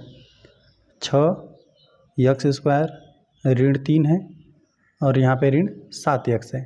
ठीक है, चलिए तो यहाँ पर हम लोग मान लेते हैं, माना px बराबर, ठीक है, यहाँ पे पॉलिनोमियल मतलब बहुपद है यक्स का ये। ठीक है, इसमें यक्स चर है। चलिए तो यहाँ पर हम लोग नोट करते हैं एक बार। 6x², यहाँ पे ऋण 3, यहाँ पे ऋण 7x है। पहले घातों को घटते क्रम में लिखिए। ठीक है, यहाँ पे यक्स पर 2 घात है, यहाँ पे 1 घात है, यहाँ पे 0 घात है। तो यहाँ पर पहले घातों को घटते क्रम में लिखेंगे तभी हम लोग गुणनखंड करेंगे। ठीक है, px बराबर 6x², यहाँ पे ऋण 7x को हम लोग को यहाँ पे लिखना पड़ेगा। ठीक है, और यहाँ पे ऋण 3 यहाँ पे। चलिए अब देखिए यहाँ पर हम लोग इसका और इसका गुणा करेंगे। ठीक है, पहले पद का यहाँ पे अंतिम पद का। अब यहाँ पे जोड़ने घटाने पर हम लोग को यह चाहिए। अब देखिए यहाँ पर हम लोग ध्यान देंगे ना कि यह राशि है धनात्मक और यह है ऋणात्मक, तो यह जो मध्य पद है ना, ये अभी हमें धनात्मक ऋणात्मक चाहिए। ठीक है, ताकि यहाँ पर 2 धनात्मक हो जाए 2 ऋणात्मक हो जाए, ताकि हम लोग आसानी से गुणनखंड कर पाएँ। ठीक है, चलिए यहाँ पर हम लोग गुणा करते हैं। देखिए 6x² का यहाँ पे ऋण 3 में गुणा कर दीजिए। 6x² गुणते यहाँ पे ऋण 3 गुणा कर दीजिए। 6 3 18, राशि तो ऋणात्मक ही आएगी। ठीक है, ऋणात्मक होगा, 6 3 18 आ गया। और यहाँ पे इंटू x²। अब x² को ही आपको है ना 2 पदों में विभाजित करना है कि यहाँ पे धनात्मक ऋणात्मक। देखिए ऋणात्मक वाली राशि अधिक होनी चाहिए क्योंकि यहाँ पे ऋण 7x है ना। धनात्मक ऋणात्मक तो हमें चाहिए क्योंकि यह धनात्मक है, यह ऋणात्मक है। तो यह भी हमें ऐसा नहीं करेंगे कि इसको दोनों को ऋणात्मक ले लेंगे, नहीं तो गुणनखंड ही नहीं हो पाएगा। ठीक है, चलिए तो यहाँ पर हम लोग है ना 18 है, 18 का किस प्रकार से गुणनखंड हो सकता है। चलिए यहाँ पर हम 9 में यदि हम लोग 2 का गुणा कर दें तब 18 होगा। और देखिए यही होगा आप है ना, 9 गुणते 2, 9 दूना 18, यहाँ पे 6 3 18 हो जाएगा। और कैसे आप 18 प्राप्त कर पाएंगे, 18 में 1 का गुणा करके आप 18 प्राप्त कर सकते हैं। तो इसमें ना ये इसी जगह से यहीं से आप प्राप्त कर पाएंगे है ना। घटाएंगे यहाँ पे देखिए 6 में से 3 घटा देंगे तो आपको 3 मिलेगा, 18 में से घटा देंगे 17 मिलेगा। यहाँ पे से 9 में से यहाँ पे 2 घटा रहे हैं ना, तभी आपको 7 मिला है। ठीक है, तो देखिए हम लोग किस प्रकार से ले लेंगे। देखिए यहाँ पर हो जाएगा ऋणात्मक वाली राशि को अधिक ले लीजिए है ना, ऋण 9x से ले लेंगे और यहाँ पे धन 2x से ले लेंगे। ठीक है, यदि आप दोनों को जोड़ेंगे तो विपरीत चिन्ह घट जाएगा। ऋणात्मक वाली राशि अधिक है तो आपको ऋण 7x मिलेगा। ठीक है, और जब इन्हीं दोनों को आप गुणा कर देंगे ऋण 9x रहेगा, ऋण 9x और गुणा कर देंगे आप 2x का, तो देखिए ऋणात्मक धनात्मक गुणा होकर ऋणात्मक मिल जाएगा। और संख्याओं गुणा कर देंगे तो 9 दूना 18 हो जाएगा और x का x में गुणा कर देंगे तो x² हो जाएगा। ठीक है, तो यही चीज़, यही पहला पद और अंतिम पद का गुणनफल आना भी चाहिए। ठीक है, तो यही मिला हम लोग को ऋण 18x² मिलेगा। ठीक है, इन दोनों का आप गुणा करेंगे तो यही हम मध्य पद को 2 पदों में यही विभाजित किया गया। ठीक है, इसी को आप नोट कर लीजिए। हम लिख देते हैं px बराबर यहाँ पे 6x², यहाँ पे हम लोग को ऋण 9x लेना है और यहाँ पे धन 2x लेना है और यहाँ पे ऋण 3 है। ठीक है, मध्य पदों को हमने विभाजित कर दिया 2 पदों में। अभी यहाँ पर जोड़ घटा देंगे तो यही ऋण 7x वापस आना भी चाहिए। ठीक है, अभी ऋण 9x है, इसमें 2x जोड़ देंगे तो घट जाएगा, ऋणात्मक वाली राशि यहीं बचेगा ऋण 7x। चलिए अब कुल 4 पद हो गया ना, तो यहाँ पे 2 पदों को साथ में ले लीजिए। अब इन दोनों पदों में जो भी उभयनिष्ठ है उभयनिष्ठ ले लीजिए। यहाँ पे px बराबर उभयनिष्ठ है, यहाँ पे 3 उभयनिष्ठ है, संख्या में 3 उभयनिष्ठ ले लेते हैं। यक्स दोनों पदों में है तो यक्स भी हम लोग उभयनिष्ठ ले लेते हैं। ठीक है, तो यहाँ पर अब जो भी संख्या रहेगा उसमें भाग देंगे 3 से, जो भी आप उभयनिष्ठ ले लिए। तो यहाँ पे 6 में आप 3 से भाग देंगे, 3 दूना 6 तो 2 बचा हुआ है। यक्स 2 बार था, एक तो आपने उभयनिष्ठ ले लिया तो एक यक्स बचा हुआ है। यहाँ पे ऋण, यहाँ पे 9 था ना तो आपने यहाँ से 3 उभयनिष्ठ ले लिया तो 3 गुणते 3 तो यहाँ पे 3 बचा हुआ है और यक्स तो आपने उभयनिष्ठ ले लिया है। तो आप देख रहे हैं जो आपका कोष्टक का चीज़ है वहीं यहाँ पर भी सेम चीज़ है। तो यहाँ पर सिर्फ सिंपली धन एक आप उभयनिष्ठ ले लीजिए, ताकि यहाँ पर इस चीज़ को पूरा जो भी यहाँ पर दोनों पद है इसको कोष्टक में लिख दीजिए। 2x यहाँ पे ऋण 3। ठीक है, अब देख रहे हैं कुल 2 पद में हो गया, पहले 4 पद में था अब 2 में हो गया। इन दोनों पदों में से देख रहे हैं कि 2x ऋण 3 उभयनिष्ठ है, 2x ऋण 3 उभयनिष्ठ लीजिए। px बराबर 2x, यहाँ पे ऋण 3 हमने उभयनिष्ठ ले लिया तो बचा क्या कोष्टक में 3x, यही बचा हुआ है 3x प्लस यहाँ पे 1 बचा।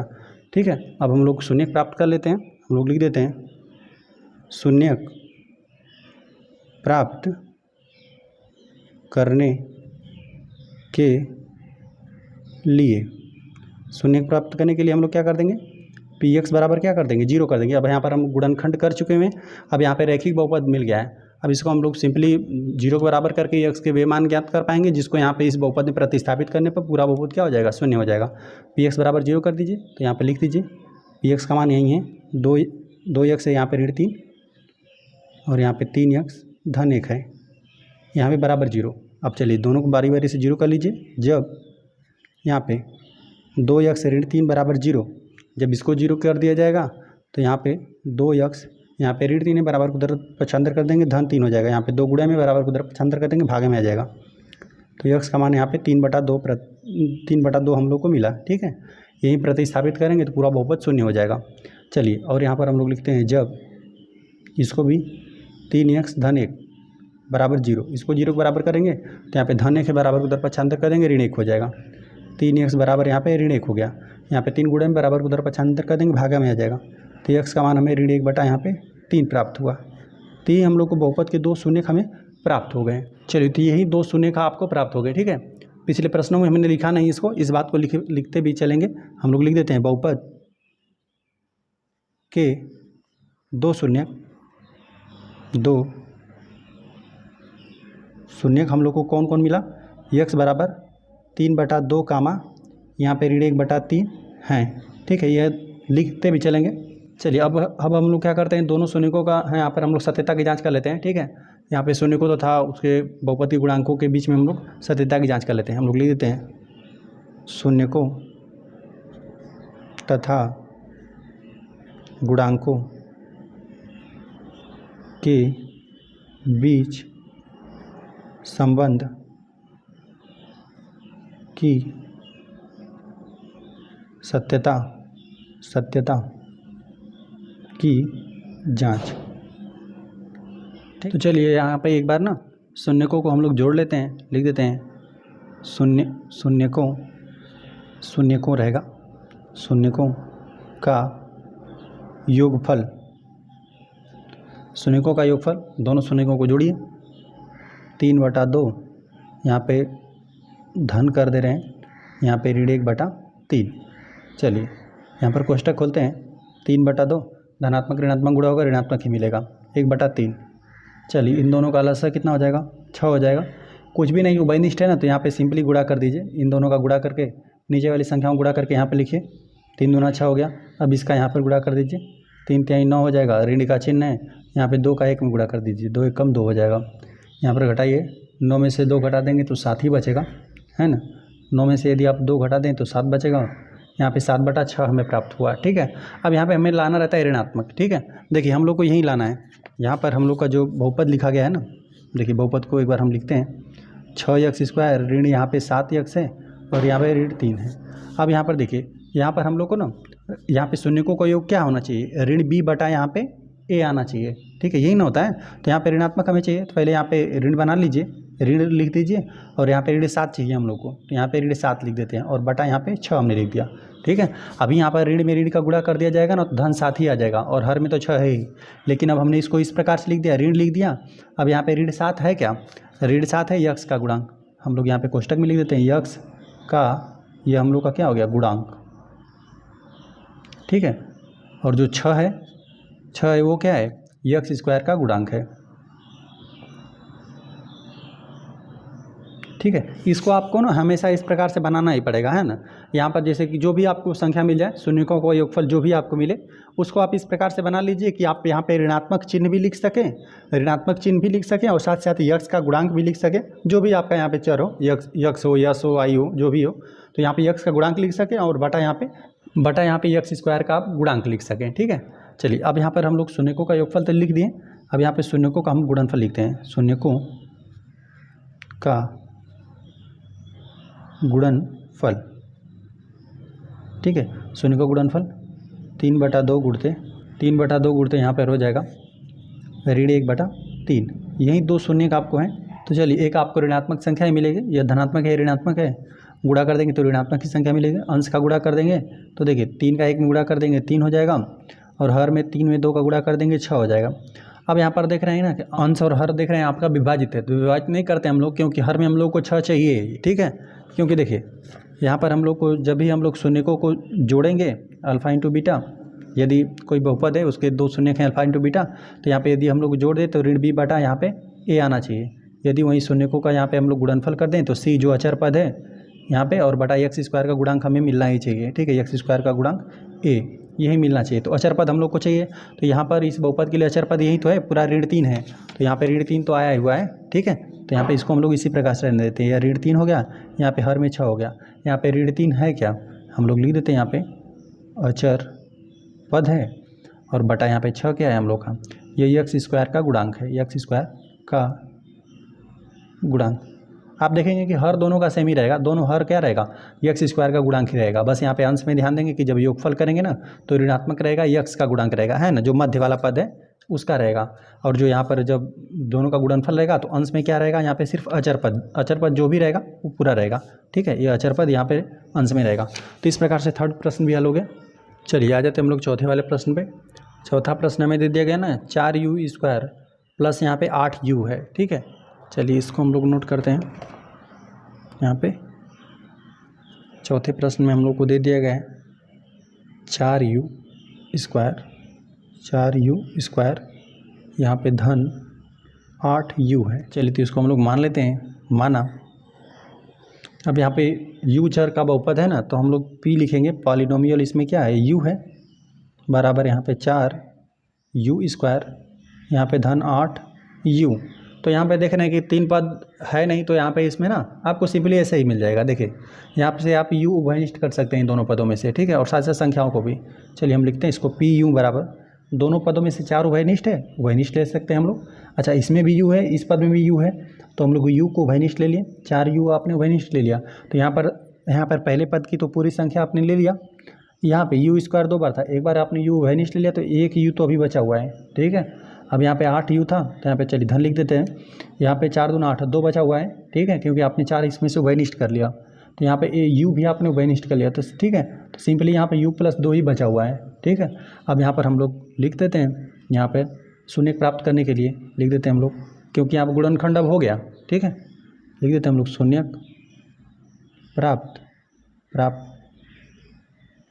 करने के लिए, ठीक है। शून्य प्राप्त करने के लिए हम लोग को इसको 0 के बराबर करना पड़ेगा, ठीक है। हम लोग लिख देते हैं PU बराबर, यहाँ पे 0 करना पड़ेगा। तो यहाँ पे PU बराबर हम लोग का क्या है 4u और कोष्टक में u+2 है बराबर 0। तो यहाँ पे जो संख्या है उसको हम पक्षांतर करके 0 कर दे रहे हैं, ठीक है। यहाँ पे u बराबर u+ यहाँ पे 2 बराबर क्या हो जाएगा 0 हो जाएगा। यहाँ पे जो संख्या 4 था गुणा में था, यहाँ भागा में चला गया, ये भी 0 हो गया, ठीक है। यहाँ पे कोई भी यहाँ पे अंश में 0 रहेगा, हर में आप किसी संख्या से भाग देंगे तो 0 ही आएगा, 0 को छोड़कर, ठीक है। यहाँ पे 4 था, 0 में 4 से भाग देंगे समाप्त हो जाएगा, ठीक है, 0 ही आ जाएगा। तो चलिए एक बार क्या करना है, u को 0 करना है, हम लोग लिख देते हैं जब यहाँ पे u बराबर 0, ठीक है। तो यहाँ पे एक ही बार में निकल गया है ना, u को एक बार 0 करेंगे, एक बार u+2 को 0 करेंगे, तो एक तो आपको यही निकल कर आ गया शून्य, ठीक है, u बराबर 0। और यहाँ पर हम लोग लिखते हैं जब u+2, ठीक है, u+2 बराबर 0, तो u का वैल्यू आपको निकल गया धन 2 है, बराबर उधर पक्षांतर कर देंगे ऋण 2। तो यहाँ पे आपको कुल यही 2 शून्य प्राप्त होकर रहे हैं, तो यही ऋण 2। यदि इसमें ना इस बहुपद में यहाँ पर ऋण 2 प्रतिस्थापित कर देंगे u के स्थान पे, तो पूरा बहुपद क्या हो जाएगा 0 हो जाएगा, ठीक है। यहीं से आप समझ सकते हैं जहाँ पर हमने गुणनखंड कर दिया है, यहाँ पे u के स्थान पे ऋण 2 रखेंगे, धन 2 और ऋण 2 मिलकर 0 हो जाएगा, पूरा बहुपद 0। यहाँ पे यदि u के स्थान पर यदि 0 रखती हैं तो u गुणा में हो जाएगा, है ना, u गुणे में है, तो यहाँ पे 0 आ जाएगा, गुणा में सबको 0 कर देगा। तो यहाँ पे यही 2 वैल्यू आपको निकल कर आ गए। हम लोग लिख देते हैं बहुपद के 2 शून्य, हम लोग को u बराबर 0, ऋण 2 लिख देते हैं प्राप्त हुए। चलिए अब यहाँ पर हम लोग सत्यता की जांच कर लेते हैं। हम लोग लिख देते हैं शून्य को तथा गुणांकों के मध्य या गुणांकों के बीच लिखते हैं, बीच संबंध संबंध रहेगा कि सत्यता की जांच। ठीक है, हम लोग जांच कर लेते हैं। एक बार हम लोग को क्या करना है, शून्यकों को जोड़ना है। शून्यकों का योगफल करते हैं तो एक तो 0 है और दूसरा क्या है, यहाँ पे ऋण 2 है। जोड़ेंगे तो ऋण 2 ही हम लोग को मिलेगा। ठीक है, अब देखिए इसको हम लोग को लिखना किस प्रकार से, देखिए यहाँ पर है हम लोग को जो बहुपद दिया गया है 4u², यहाँ पे 8u है। ठीक है, और यहाँ पे तीसरा वाला पद है ही नहीं, तो इसके स्थान पर हम लोग +0 लिख सकते हैं ना। ठीक है, तो अब यहाँ पर alpha into alpha plus beta हम लोग को क्या चाहिए, यहाँ पे ऋण b/a चाहिए। ठीक है, तो यहाँ पे ऋण b/a हम लोग का है क्या, ऋण 8 बटा यहाँ पे यहाँ पे क्या होना चाहिए, 4 होना चाहिए। ठीक है, तो देखिए इसीलिए ऋण 2 आया हुआ है। ठीक है, अब यहाँ पे ऋण 2 को हम लोग क्या लिख सकते हैं, यहाँ पे ऋण लिख सकते हैं, यहाँ पे 8 बटा यहाँ पे 4। अभी हम लोग 8 में क्या कर देंगे, 4 से भाग दे देंगे, 8 में 4 से भाग देंगे तो यहीं 2 आ जाएगा। ठीक है, लेकिन अब हमने इसको इस प्रकार से कर लिया ऋण। अब 8 जो है वो है हम लोग का क्या है, u का गुणांक है, तो हम लोग यहाँ पे लिखेंगे u का गुणांक, और बटा यहाँ पे जो 4 है वो क्या है, देख रहे हैं u² का गुणांक है, तो u² का गुणांक रहेगा। तो चलिए यहाँ पर योगफल तो हो गया, गुणनफल के लिए हमें क्या चाहिए, यहाँ पे अल्फ़ा इंटू बीटा हम लोग का क्या होता है, c/a होता है। c मतलब यहाँ पे अचर पद, तो अचर पद हम लोग का क्या है, 0 है, और यहाँ पे a क्या है, u² का गुणांक हम लोग का 4 है, मतलब यहाँ पे क्या मिलेगा, 0 ही मिलेगा। तो हम लोग को कुछ इस प्रकार से इसको लिखना है। ठीक है, चलिए तो हम लोग इसको लिखते हैं, लिख देते हैं हम लोग, शून्यकों का गुणनफल। यहाँ पर क्या मिलेगा हम लोग को, 0, और यहाँ पे ऋण 2 का गुणनफल। 0 में किसी संख्या गुणा कर देंगे 0 ही आ जाएगा। लेकिन यहाँ पर 0 को हम लोग किस प्रकार से अब लिख दें, इसको हम लोग लिख दें 0/4 लिख दें, ताकि हम लोग इसको ऐसा लिख पाएँ, अचर पद। ठीक है, अचर पद हम लोग का क्या है, यहाँ पे 0 ही है, कुछ नहीं था तो मतलब 0 है, यहाँ पे 0 हो गया। ठीक है, अचर पद हमने लिख दिया, और बटा 4 हमने इसलिए लिखा ताकि हम लोग क्या लिख दें, इसको u² का गुणांक लिख पाएँ। ठीक है, u² का गुणांक।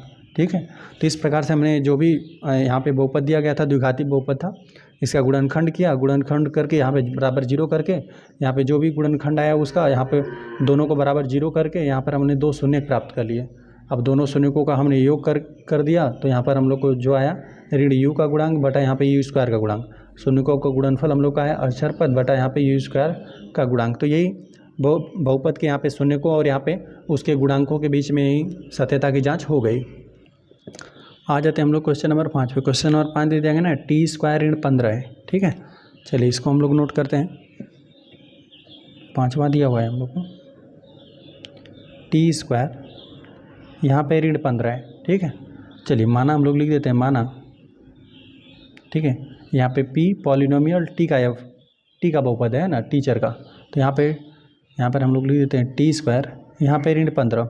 तो यहाँ पर देख रहे हैं ना, यहाँ पे ऋणात्मक है, हम लोग जानते हैं कि यहाँ पे a का वर्ग ऋण b का वर्ग रहता है, a पर वर्ग ऋण b पर वर्ग रहता है, तो एक कोष्टक में प्लस b हो जाता है, एक कोष्टक में a ऋण b हो जाता है। ठीक है, तो यहाँ पे सर्वसम्मता से गुणनखंड हम लोग कर ले रहे हैं, pt बराबर हो जाएगा एक कोष्टक में, यहाँ पे चलिए इसको एक बार हम नोट कर देते हैं इस प्रकार से, ऋण है, यह ऋण है, और यहाँ पे हम लोग यहाँ पे ना करणी में यहाँ पे 15 लिख देते हैं, करणी में 15 का वर्ग लिख देते हैं, ताकि हम लोग यहाँ पे गुणनखंड कर पाएँ, है ना।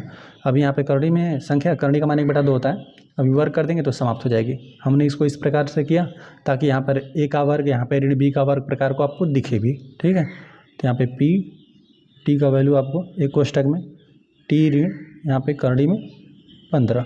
ठीक है, एक कोष्टक में t ऋण, या फिर पहले धन को ही लिख सकते हैं, जो इच्छा करे आप लिख सकते हैं, यहाँ पे t ऋण यहाँ पे करणी में 15। ठीक है, एक कोष्टक में a प्लस b और एक कोष्टक में a ऋण b, तो यहाँ पे गुणनखंड हो गया। ठीक है, अब यहाँ पर हम लोग लिख देते हैं शून्य प्राप्त करने के लिए। ठीक है, अब हम लोग शून्य प्राप्त कर लेते हैं, तो यहाँ पे हम लोग को pt का मान कितना, 0 के बराबर रखना पड़ेगा, तो यहाँ पर हम लोग लिख देते हैं t प्लस यहाँ पे करणी में 15, और यहाँ पे t ऋण यहाँ पे करणी में 15 बराबर 0। लिखते हैं जब बारी बारी से दोनों को 0 के बराबर करिए, यहाँ पे t प्लस यहाँ पे करड़ी में 15 बराबर जब आप 0 करेंगे तो t का वैल्यू आपको क्या निकल कर आएगा, ऋण करड़ी में 15। ठीक है, एक यह शून्य का आपको प्राप्त हुआ। दूसरा हम लोग प्राप्त करते हैं यहाँ से, जब लिखते हैं पहले, जब t ऋण यहाँ पे करड़ी में 15 बराबर 0, तो t का वैल्यू आपको क्या निकल कर आएगा, ऋण 15 बराबर को उधर पक्षांतर कर देंगे, धन 15 हो जाएगा। तो यहाँ पे धन करड़ी में 15। तो यही आपको 2 शून्य प्राप्त हुए। हम नीचे लिखते हैं बहुपद के शून्य, 2 शून्य भी लिख सकते हैं। बहुपद के शून्य हम लोग को t बराबर कितना, यहाँ पे ऋण करड़ी में 15 और कामा धन करड़ी में 15 प्राप्त हुआ। ठीक है, यह तो हमने शून्य दोनों प्राप्त कर लिया। अब यहाँ पे सत्यता की हम लोग जांच कर लेते हैं। शून्य को तथा गुणांकों के बीच संबंध की सत्यता की जांच। एक बार जोड़ते हैं। ठीक है, हम लोग लिख देते हैं शून्य को का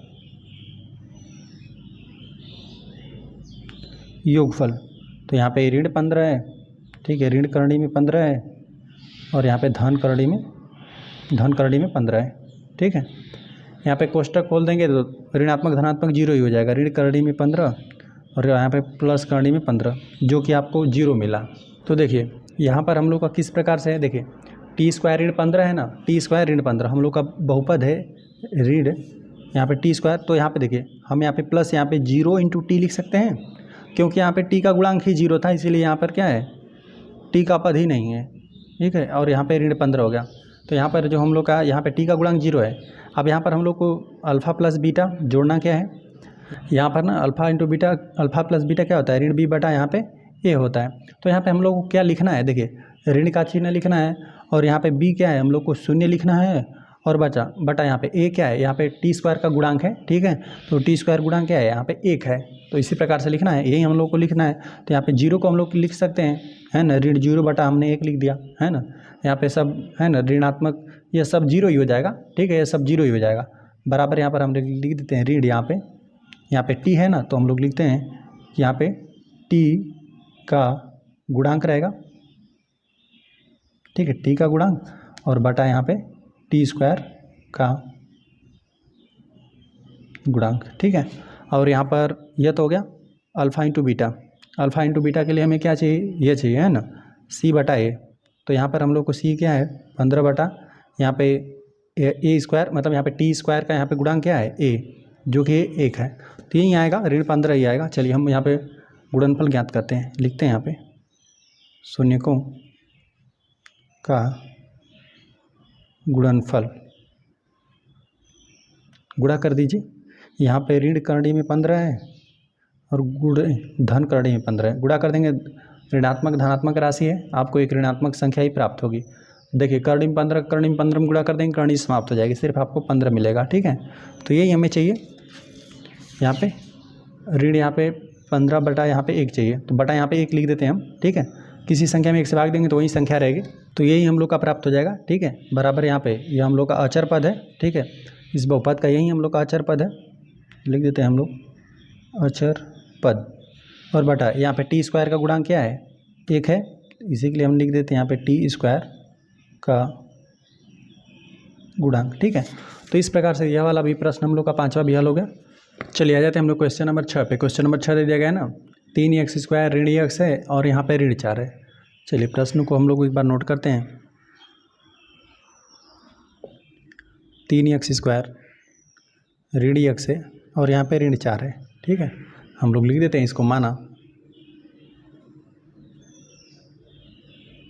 यहाँ पे p लिख देते हैं और यहाँ पे x।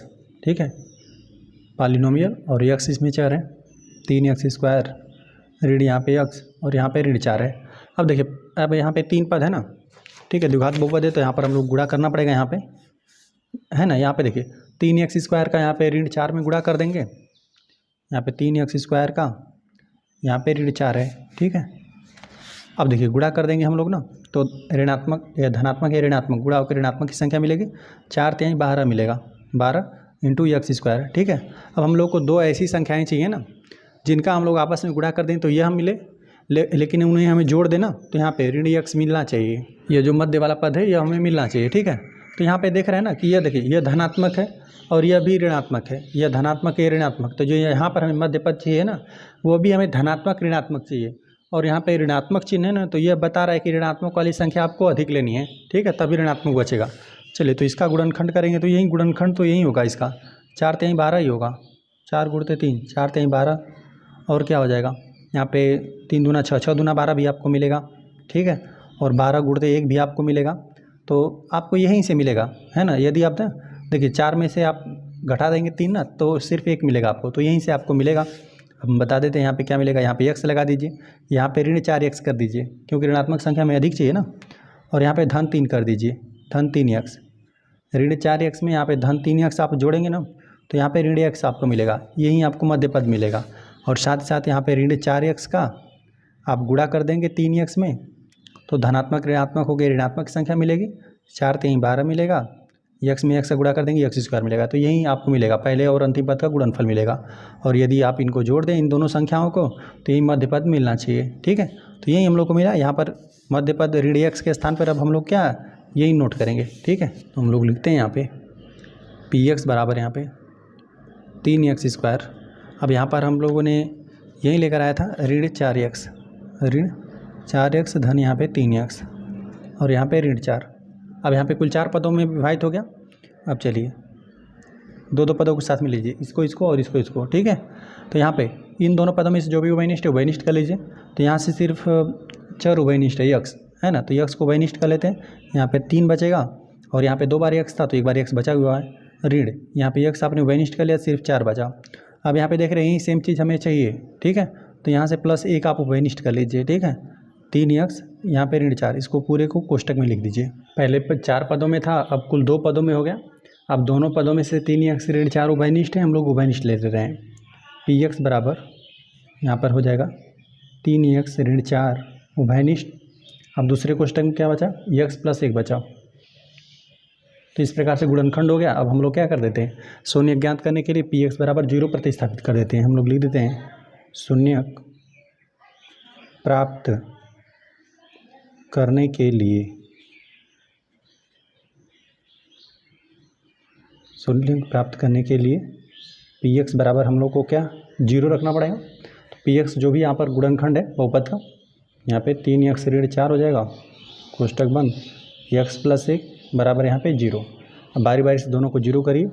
जब 3x ऋण 4 बराबर 0, तो यहाँ पे पक्षांतर करते हैं, यहाँ पे ऋण 4 है बराबर को उधर पक्षांतर कर देंगे, धन 4 हो जाएगा। यहाँ 3 गुणा में बराबर उधर पक्षांतर करेंगे, भागा में चला जाएगा, तो x का वैल्यू आपको निकल कर आ जाएगा 4/3, ठीक है। तो बहुपद का एक शून्य के निकल कर आए। और दूसरा भी हम लोग ज्ञात कर लेते हैं, जब यहाँ पे x + 1 बराबर यही है, x + 1 दूसरा गुणनखंड है, इसको 0 के बराबर करेंगे तो x का वैल्यू कितना ऋण 1 निकल कर आ गया। यही दोनों मान आप यदि यह भी प्रतिस्थापित कर देंगे तो पूरा बहुपद 0 हो जाएगा, यदि ऋण 1 भी प्रतिस्थापित कर देंगे तो पूरा बहुपद 0 हो जाएगा। तो यही दोनों बहुपद के शून्यक हैं। हम लोग लिख देते हैं बहुपद के शून्यक x बराबर 4/3 का ऋण 1 है, ठीक। अब हम लोग शून्यकों तथा या गुणांकों के बीच संबंध की सत्यता की जांच कर लेते हैं। हम लोग लिख देते हैं शून्यकों तथा गुणांकों के बीच संबंध की सत्यता की जांच, ठीक है। अब हम लोग को क्या करना है, शून्यकों का योग करना है। लिखते हैं हम शून्यकों का योगफल, ठीक है, योगफल कर देते हैं। चलिए दोनों शून्यकों को जोड़िए, 4/3 और धन यहाँ पे ऋण 1 को में जोड़ना है। कोष्टक खोल देते हैं, 4/3 प्लस माइनस से गुणा होगा, यहाँ पे ऋण 1 ही मिल जाएगा, ठीक है। और चलिए यहाँ पर बटा 1 कर देते हैं हम लोग। और यहाँ पे देख रहे हैं कि लसां यहाँ पे अलग अलग है ना, तो देखिए इन दोनों का आपस में गुणा कर दीजिए, 3 का 1 में गुणा कर देंगे तो 3 ही हो जाएगा, 1 का इसमें गुणा कर देंगे, 4 में 1 का गुणा कर देंगे 4 हो जाएगा, 3 का यहाँ पर 1 में गुणा कर देंगे तो 1 ही हो जाएगा, नहीं 3 का 1 में गुणा कर देंगे 3 हो जाएगा, ऋण 3 यहाँ पे मिलेगा। तो यहाँ पे से 4 में से यहाँ पे 3 घटा देंगे आप ना, 4 में से 3 घटा देंगे तो 1 मिलेगा, 1/3 आपको प्राप्त हुआ। अब देखिए हम लोग का बहुपद यही है, नोट करते हैं बहुपद को, 3x² ऋण x यहाँ पे ऋण 4 है, ठीक है।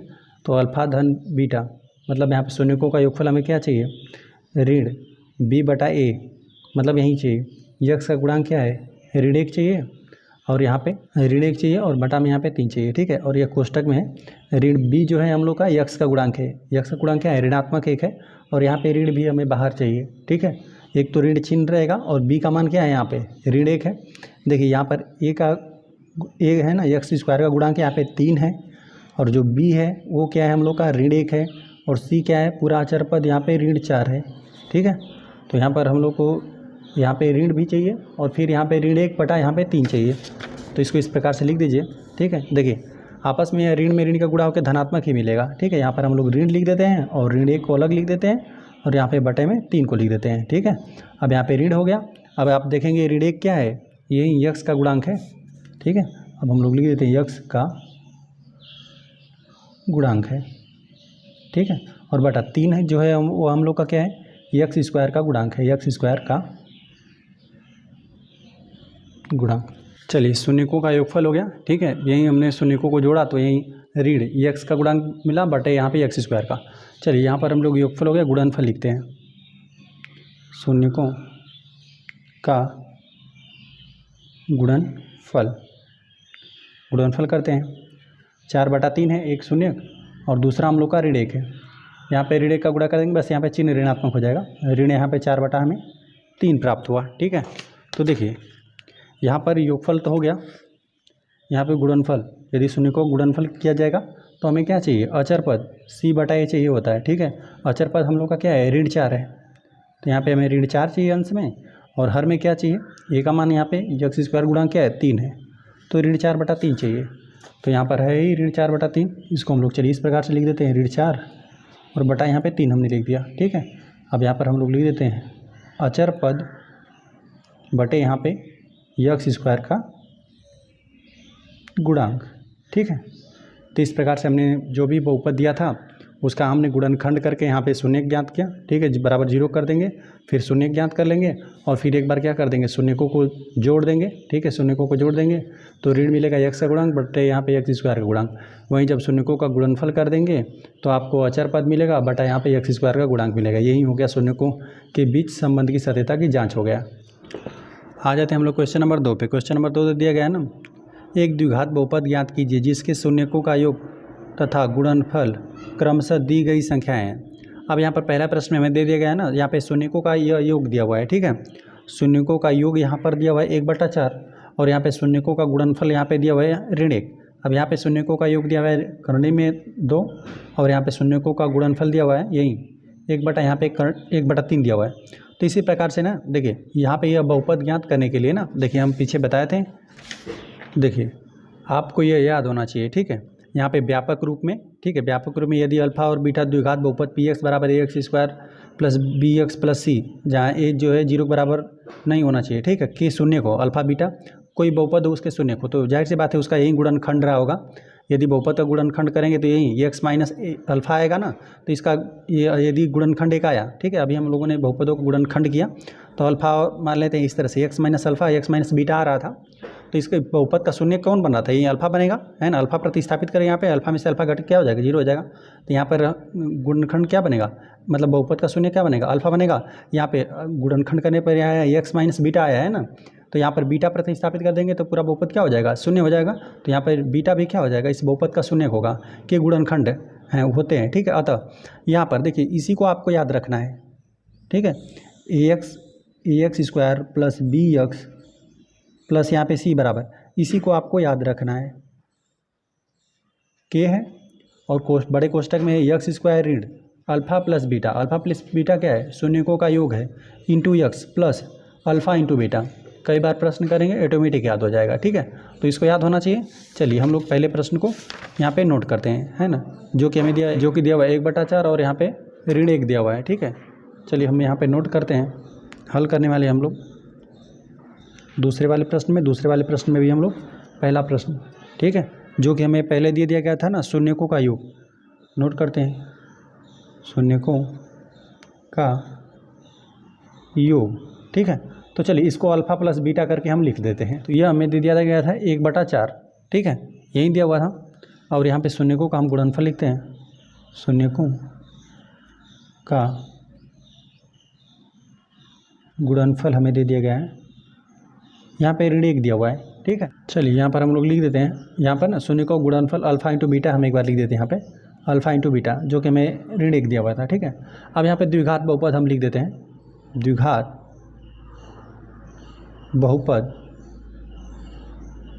बहुपद के लिए हमने फार्मूला बताया क्या, कि के रहेगा बड़े कोष्ठक में यक्स स्क्वायर ऋण अल्फ़ा प्लस बीटा, मतलब शून्यकों का योगफल इंटू यक्स, ठीक है। और यहाँ पे प्लस रहेगा अल्फ़ा इंटू बीटा, आपको यह याद होना चाहिए, ठीक है। के रहेगा, के यहाँ पर कोई अचर पद है, ठीक है, कोई अचर संख्या है यहाँ पे, है ना। जैसे कि मान लेते हैं कि कोई भी आपने बहुपद लिखा हुआ है, मान लेते हैं इसमें भी वो संख्या है, इसमें इस पद में भी, इस पद में भी, तो आपने उस संख्या को उभयनिष्ठ ले लिया है, ठीक है। चलिए अब यहाँ पर द्विघात बहुपद, चलिए हम इसका वैल्यू के को इस प्रकार से रहने देते हैं, यहाँ पे यक्स स्क्वायर ऋण अल्फ़ा प्लस बीटा, शून्यकों का योगफल आपको दिया हुआ है कितना, 1/4 दिया हुआ है, ठीक है। तो 1/4 हमने रख दिया इंटू यक्स, ठीक है, और प्लस अल्फ़ा इंटू बीटा का मान यहाँ पे ऋण 1 दिया हुआ है। तो चलिए ऋण 1 हम लोग प्रतिस्थापित कर देते हैं, कोष्ठक बंद। चलिए बराबर के यहाँ पे यक्स स्क्वायर और यहाँ पे चलिए 4 ही लिख देते हैं, ठीक है। 1 में 1 से गुणा कर देंगे, x ही हो जाएगा। चलिए यहाँ पर धन और ऋण का गुणा कर देंगे, आपको ऋण 1 प्राप्त होगा, ठीक है। अतः अब देखिए, अब यहाँ पर ना हर में 4 आ रहा है ना, तो यहाँ पे के का मान 4 मान लीजिए, है ना। के कोई अचर है, हम लोग लिख दे रहे हैं यहाँ पे, कामा करके लिख देते हैं, के क्या है, अचर, कोई संख्या है। चलिए हम लोग लिख देते हैं यहाँ पे, माना के बराबर 4, हम लोग 4 इसलिए मान रहे हैं ताकि यहाँ पर हर में कुछ भी ना रहे, ठीक है। तो हम लोग यहाँ पे हो जाएगा 4 गुणते यहाँ पे यक्स स्क्वायर ऋण यक्स बटा यहाँ पे 4 हो जाएगा, और ऋण यहाँ पे 1 है, ठीक है।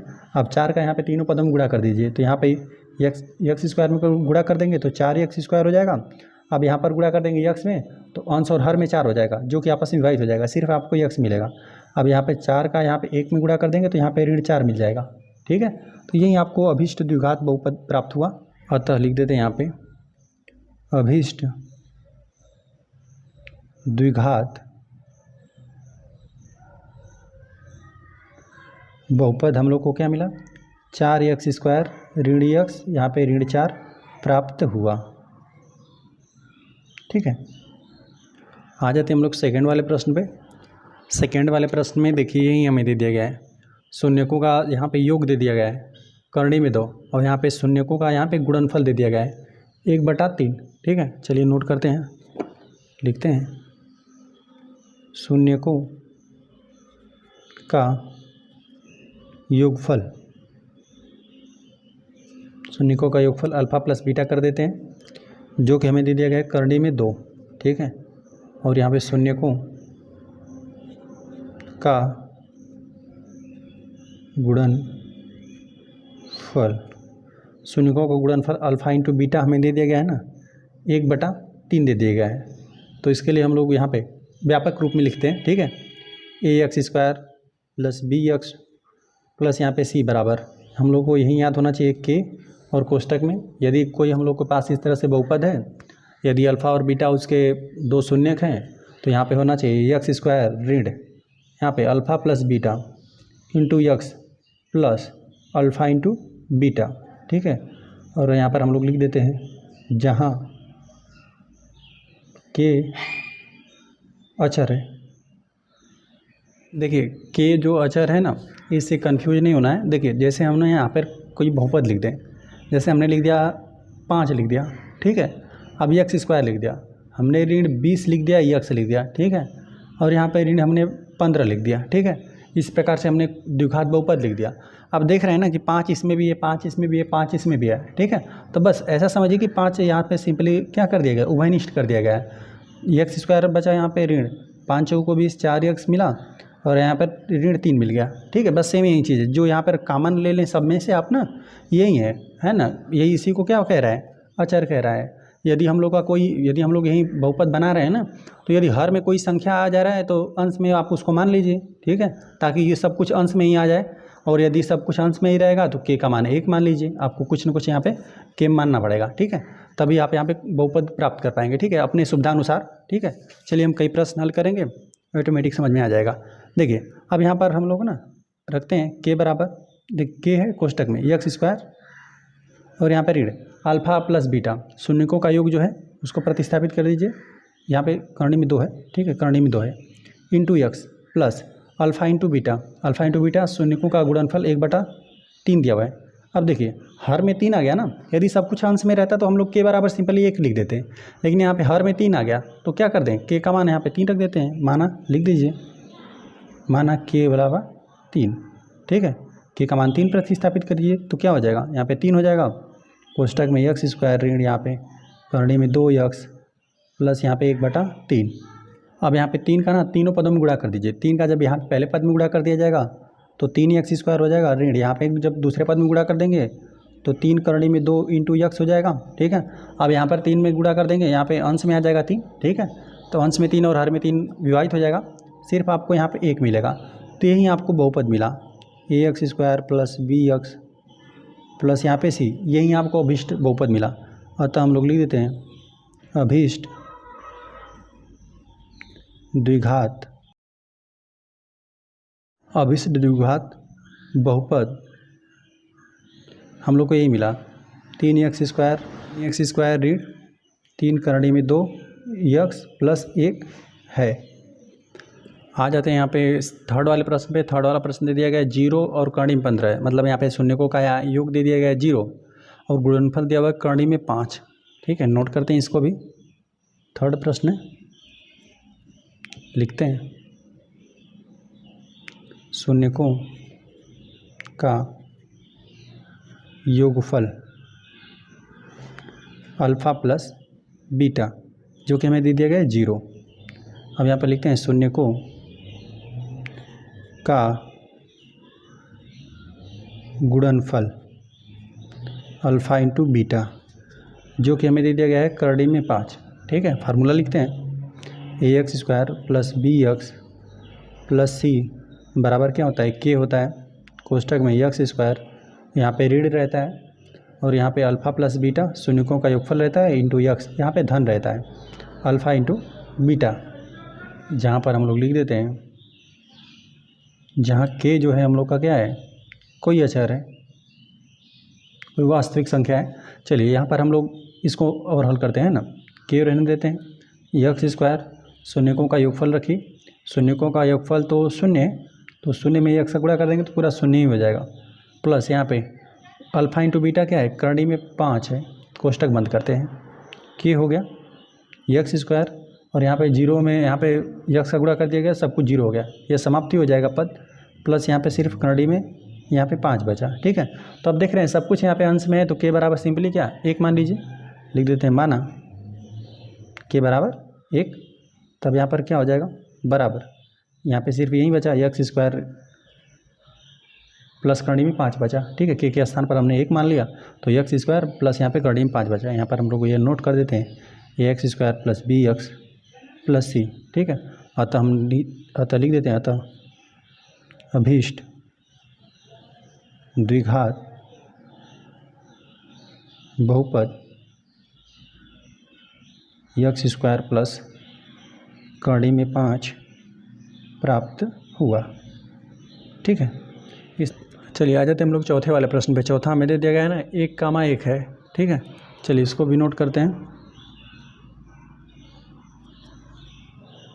चौथा प्रश्न हमें दे दिया गया है, लिखते हैं हम लोग, शून्यकों का योगफल रहेगा, शून्यकों का योगफल अल्फा प्लस बीटा हमें दे दिया गया है 1, ठीक है। और यहाँ पर हम नोट करते हैं शून्यकों का गुणनफल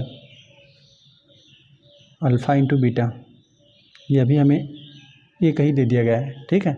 अब यहाँ पे द्विघात बहुपद का यहाँ पे व्यापक हम लोग रूप नोट करते हैं, जब हमें जानकारी हो कि कोई भी बहुपद है जिसका यहाँ पे हमें 2 शून्य ज्ञात हो, ठीक है, तो क्या होता है, a x square plus B x plus यहाँ पे सी बराबर होता है के कोष्टक में एक्स स्क्वायर यहाँ पे ऋण alpha plus beta into x धन अल्फ़ा इंटू बीटा, जहाँ के अचर होता है। चलिए अब यहाँ पर हम लोग और इसको नोट करते हैं। के हो गया, एक्स स्क्वायर हो गया, ऋण यहाँ पे अल्फ़ा प्लस बीटा का मान आपको एक ही दिया हुआ है, तो एक का एक्स में गुणा कर देंगे तो एक ही मिलेगा, या फिर चलिए एक बार लिख देते हैं, एक गुणित एक्स, अल्फ़ा इंटू बीटा का भी मान एक ही दिया हुआ है, ठीक है। कोष्टक बंद के एक्स स्क्वायर एक का एक्स में गुणा कर देंगे तो एक्स ही हो जाएगा धन एक। चलिए अब यहाँ पे देख रहे हैं सब कुछ अंश में है ना, तो के का आप सिंपली एक मान लीजिए, माना के बराबर एक, ठीक, के बराबर एक मान लेते हैं और जो भी बहुपद है उसको नोट कर देते हैं। एक्स स्क्वायर ऋण एक्स धन एक, ठीक है। यहाँ पर हम लोग नोट कर देते हैं X square plus B x plus यहाँ पे सी बराबर, तो यहाँ पे हम लोग को जो द्विघात बहुपद था वो हमें यह प्राप्त हुआ, अतः हम लोग डी नीचे लिख देते हैं। अतः अभीष्ट द्विघात बहुपद एक्स स्क्वायर ऋण एक्स प्लस एक प्राप्त हुआ, ठीक है, जिसका यहाँ पे शून्यकों का योग एक है तथा यहाँ पे शून्यकों का गुणनफल एक है। आ जाते हैं हम लोग क्वेश्चन नंबर 5 पे। क्वेश्चन नंबर 5 दे दिया गया है ना, यहाँ पे शून्यकों का योग हमें दे दिया गया है ऋण 1/4 और यहाँ पे शून्यकों का गुणनफल हमें दे दिया गया है 1/4, ठीक है। तो चलिए 5 वाले प्रश्न को भी नोट कर लेते हैं। यहाँ पर हमें दिया है शून्यकों का योगफल अल्फ़ा प्लस बीटा, जो कि हमें दे दिया गया है ऋण 1/4। यहाँ पे लिख देते हैं शून्यकों का गुणनफल अल्फ़ा इंटू बीटा हमें दे दिया गया है 1/4 दिया हुआ है, ठीक है। अब यहाँ पर हम लोग व्यापक रूप नोट कर देते हैं, हम लोग द्विघात बहुपद का लिख देते हैं a x square plus B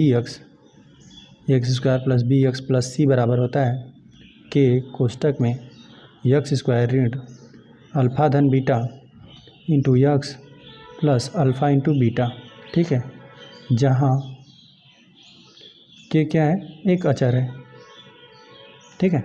बाकी अब इसको हल कर दीजिए। के हो गया एक्स स्क्वायर तो इसी प्रकार से रहेगा ऋण, यहाँ पे अल्फ़ा प्लस बीटा, शून्यकों का योगफल कितना है ऋण 1/4 है, चलिए कोष्टक में लिखते हैं क्योंकि ऋण का ऋण में गुणा होकर धनात्मक हो जाएगा, into x plus alpha into beta का मान आपको दिया हुआ है 1/4, चलिए कोष्टक बंद करते हैं। के हो गया यहाँ पर एक्स स्क्वायर ऋणात्मक गुणा हो जाएगा धनात्मक हो जाएगा, ठीक है। तो यहाँ धनात्मक हो गया, एक है अंश में तो 1/4 ही इसको लिख देते हैं, ठीक है। यहाँ पे अंश में सिर्फ एक है, एक का एक्स में गुणा कर देंगे एक्स ही हो जाएगा, ठीक है। ऋण का ऋण गुणा होकर यहाँ पे यह धनात्मक हो जाएगा, ठीक है। ऋण का ऋण गुणा होकर धनात्मक हो गया और धन 1/4 हो गया, ठीक है। तो अब देख रहे हैं ना कि हर में यहाँ पे 4 आ गया, यहाँ पे 4 आ गया, तो अंश का मान क्या मान लेंगे, के का मान हम लोग 4 मान लेंगे, ताकि यहाँ पर गुणा कर दें तो हर में से क्या हो जाए 4 समाप्त हो जाए। लिख देते हैं हम लोग, माना के बराबर यहाँ पे 4, माना के बराबर 4, तब क्या हो जाएगा, के का वैल्यू यहाँ पे हमने 4 प्रतिस्थापित कर दिया, एक्स स्क्वायर धन 1/4 धन 1/4 कोष्टक बंद। चलिए 4 का हम लोग तीनों पदों में गुणा कर देंगे, 4 का जब पहले पद में गुणा कर देंगे तो 4x स्क्वायर हो जाएगा पहले पद में, जब दूसरे पद में गुणा कर देंगे तो अंश में भी 4 हो जाएगा, हर में भी 4 समाप्त हो जाएगा, सिर्फ x बचेगा। यहाँ पर भी 1/4 में भी 4 का गुणा कर देंगे तो अंश में और हर में 4 हो जाएगा, तो 4 समाप्त हो जाएगा, सिर्फ क्या मिलेगा, 1 मिलेगा। तो यही हम लोग को x square plus B x plus c हम लोग को बहुपद इसी प्रकार से मिला, अतः हम लोग लिख देते हैं, अतः अभीष्ट बहुपद द्विघात बहुपद, चलिए द्विघात बहुपद लिखते हैं, द्विघात बहुपद हम लोगों को क्या मिला, 4x square plus x plus 4x square plus x plus 1 प्राप्त हुआ, लिखते हैं प्राप्त हुआ, ठीक है। इस प्रकार से अभी प्रश्न हम लोग का हल हो गया, ठीक है। द्विघात बहुपद ही हम लोग को बार बार प्राप्त करना है, हमें योगफल और गुणनफल दे दिया गया है, बस इस फार्मूलों को याद रखेंगे और यहाँ पे जो भी योगफल दिया हुआ है योगफल रख दीजिए, शून्यकों का गुणनफल दिया है गुणनफल रख दीजिए, प्रतिस्थापित कर दीजिए और यहाँ पर आप बहुपद प्राप्त कर पाएंगे, ठीक है। और यहाँ पे यदि हर में कुछ आ रहा है तो के का मान मान लीजिए, यदि हर में कुछ नहीं आ रहा है तो के का मान सिंपली 1 मान लीजिए और यहाँ पे बहुपद आप प्राप्त कर पाएंगे। ठीक है, चलिए आ जाते हैं हम लोग छठे वाले प्रश्न पे, जो कि हम लोग का इस प्रश्नावली का अंतिम प्रश्न भी है। ठीक है, तो यहाँ पर हो गया 4 और 1 है। ठीक है, तो यहाँ पर हम लोग लिखते हैं शून्यकों का योगफल, शून्यकों का योगफल अल्फा प्लस बीटा, जो कि हमें दे दिया गया है 4। ठीक है, अब यहाँ पे हम शून्यकों का गुणनफल भी नोट करते हैं। शून्यकों का गुणनफल जो कि हमें दिया हुआ है अल्फा इंटू बीटा का मान 1 ही दिया हुआ है। ठीक है, तो अब यहाँ पर हम लोग द्विघात बहुपद का व्यापक रूप नोट करते हैं। यहाँ पे ax square plus B x plus c बराबर के कोष्टक में यक्स स्क्वायर ऋण alpha plus beta into x plus alpha into beta बड़ा कोष्टक बंद, जहाँ के क्या है, अचर है। ठीक है, के अचर है। चलिए अब यहाँ पर हम लोग इसको हल करते हैं। के हो गया यक्स स्क्वायर इसी प्रकार से रहेगा, अल्फ़ा प्लस बीटा योगफल आपको दिया हुआ है 4, तो 4x हो जाएगा प्लस अल्फ़ा इंटू बीटा का मान आपको 1 दिया हुआ है। ठीक है, कोष्टक बंद हो गया। अब देख रहे हैं कि सब कुछ अंश में ये है, तो के बराबर 1 मान लीजिए, माना के बराबर 1। ठीक है, तो के बराबर 1 प्रतिस्थापित कर देंगे, तो 1 प्रतिस्थापित कर देंगे सिर्फ यहीं बचेगा एक्स स्क्वायर ऋण 4x प्लस यहाँ पे 1 हो गया, एक्स स्क्वायर प्लस यहाँ पे बी एक्स प्लस यहाँ पे सी। अतः यहाँ पे लिख देते हैं, अतः अभीष्ट द्विघात बहुपद यक्स स्क्वायर ऋण 4x धन 1 प्राप्त हुआ। चलिए इस प्रकार से प्रश्नावली 2.2 समाप्त हो गया। वीडियो पसंद आए तो वीडियो को एक लाइक कर दीजिए, यदि चैनल पर नए हैं तो कृपया चैनल को सब्सक्राइब कर दीजिए।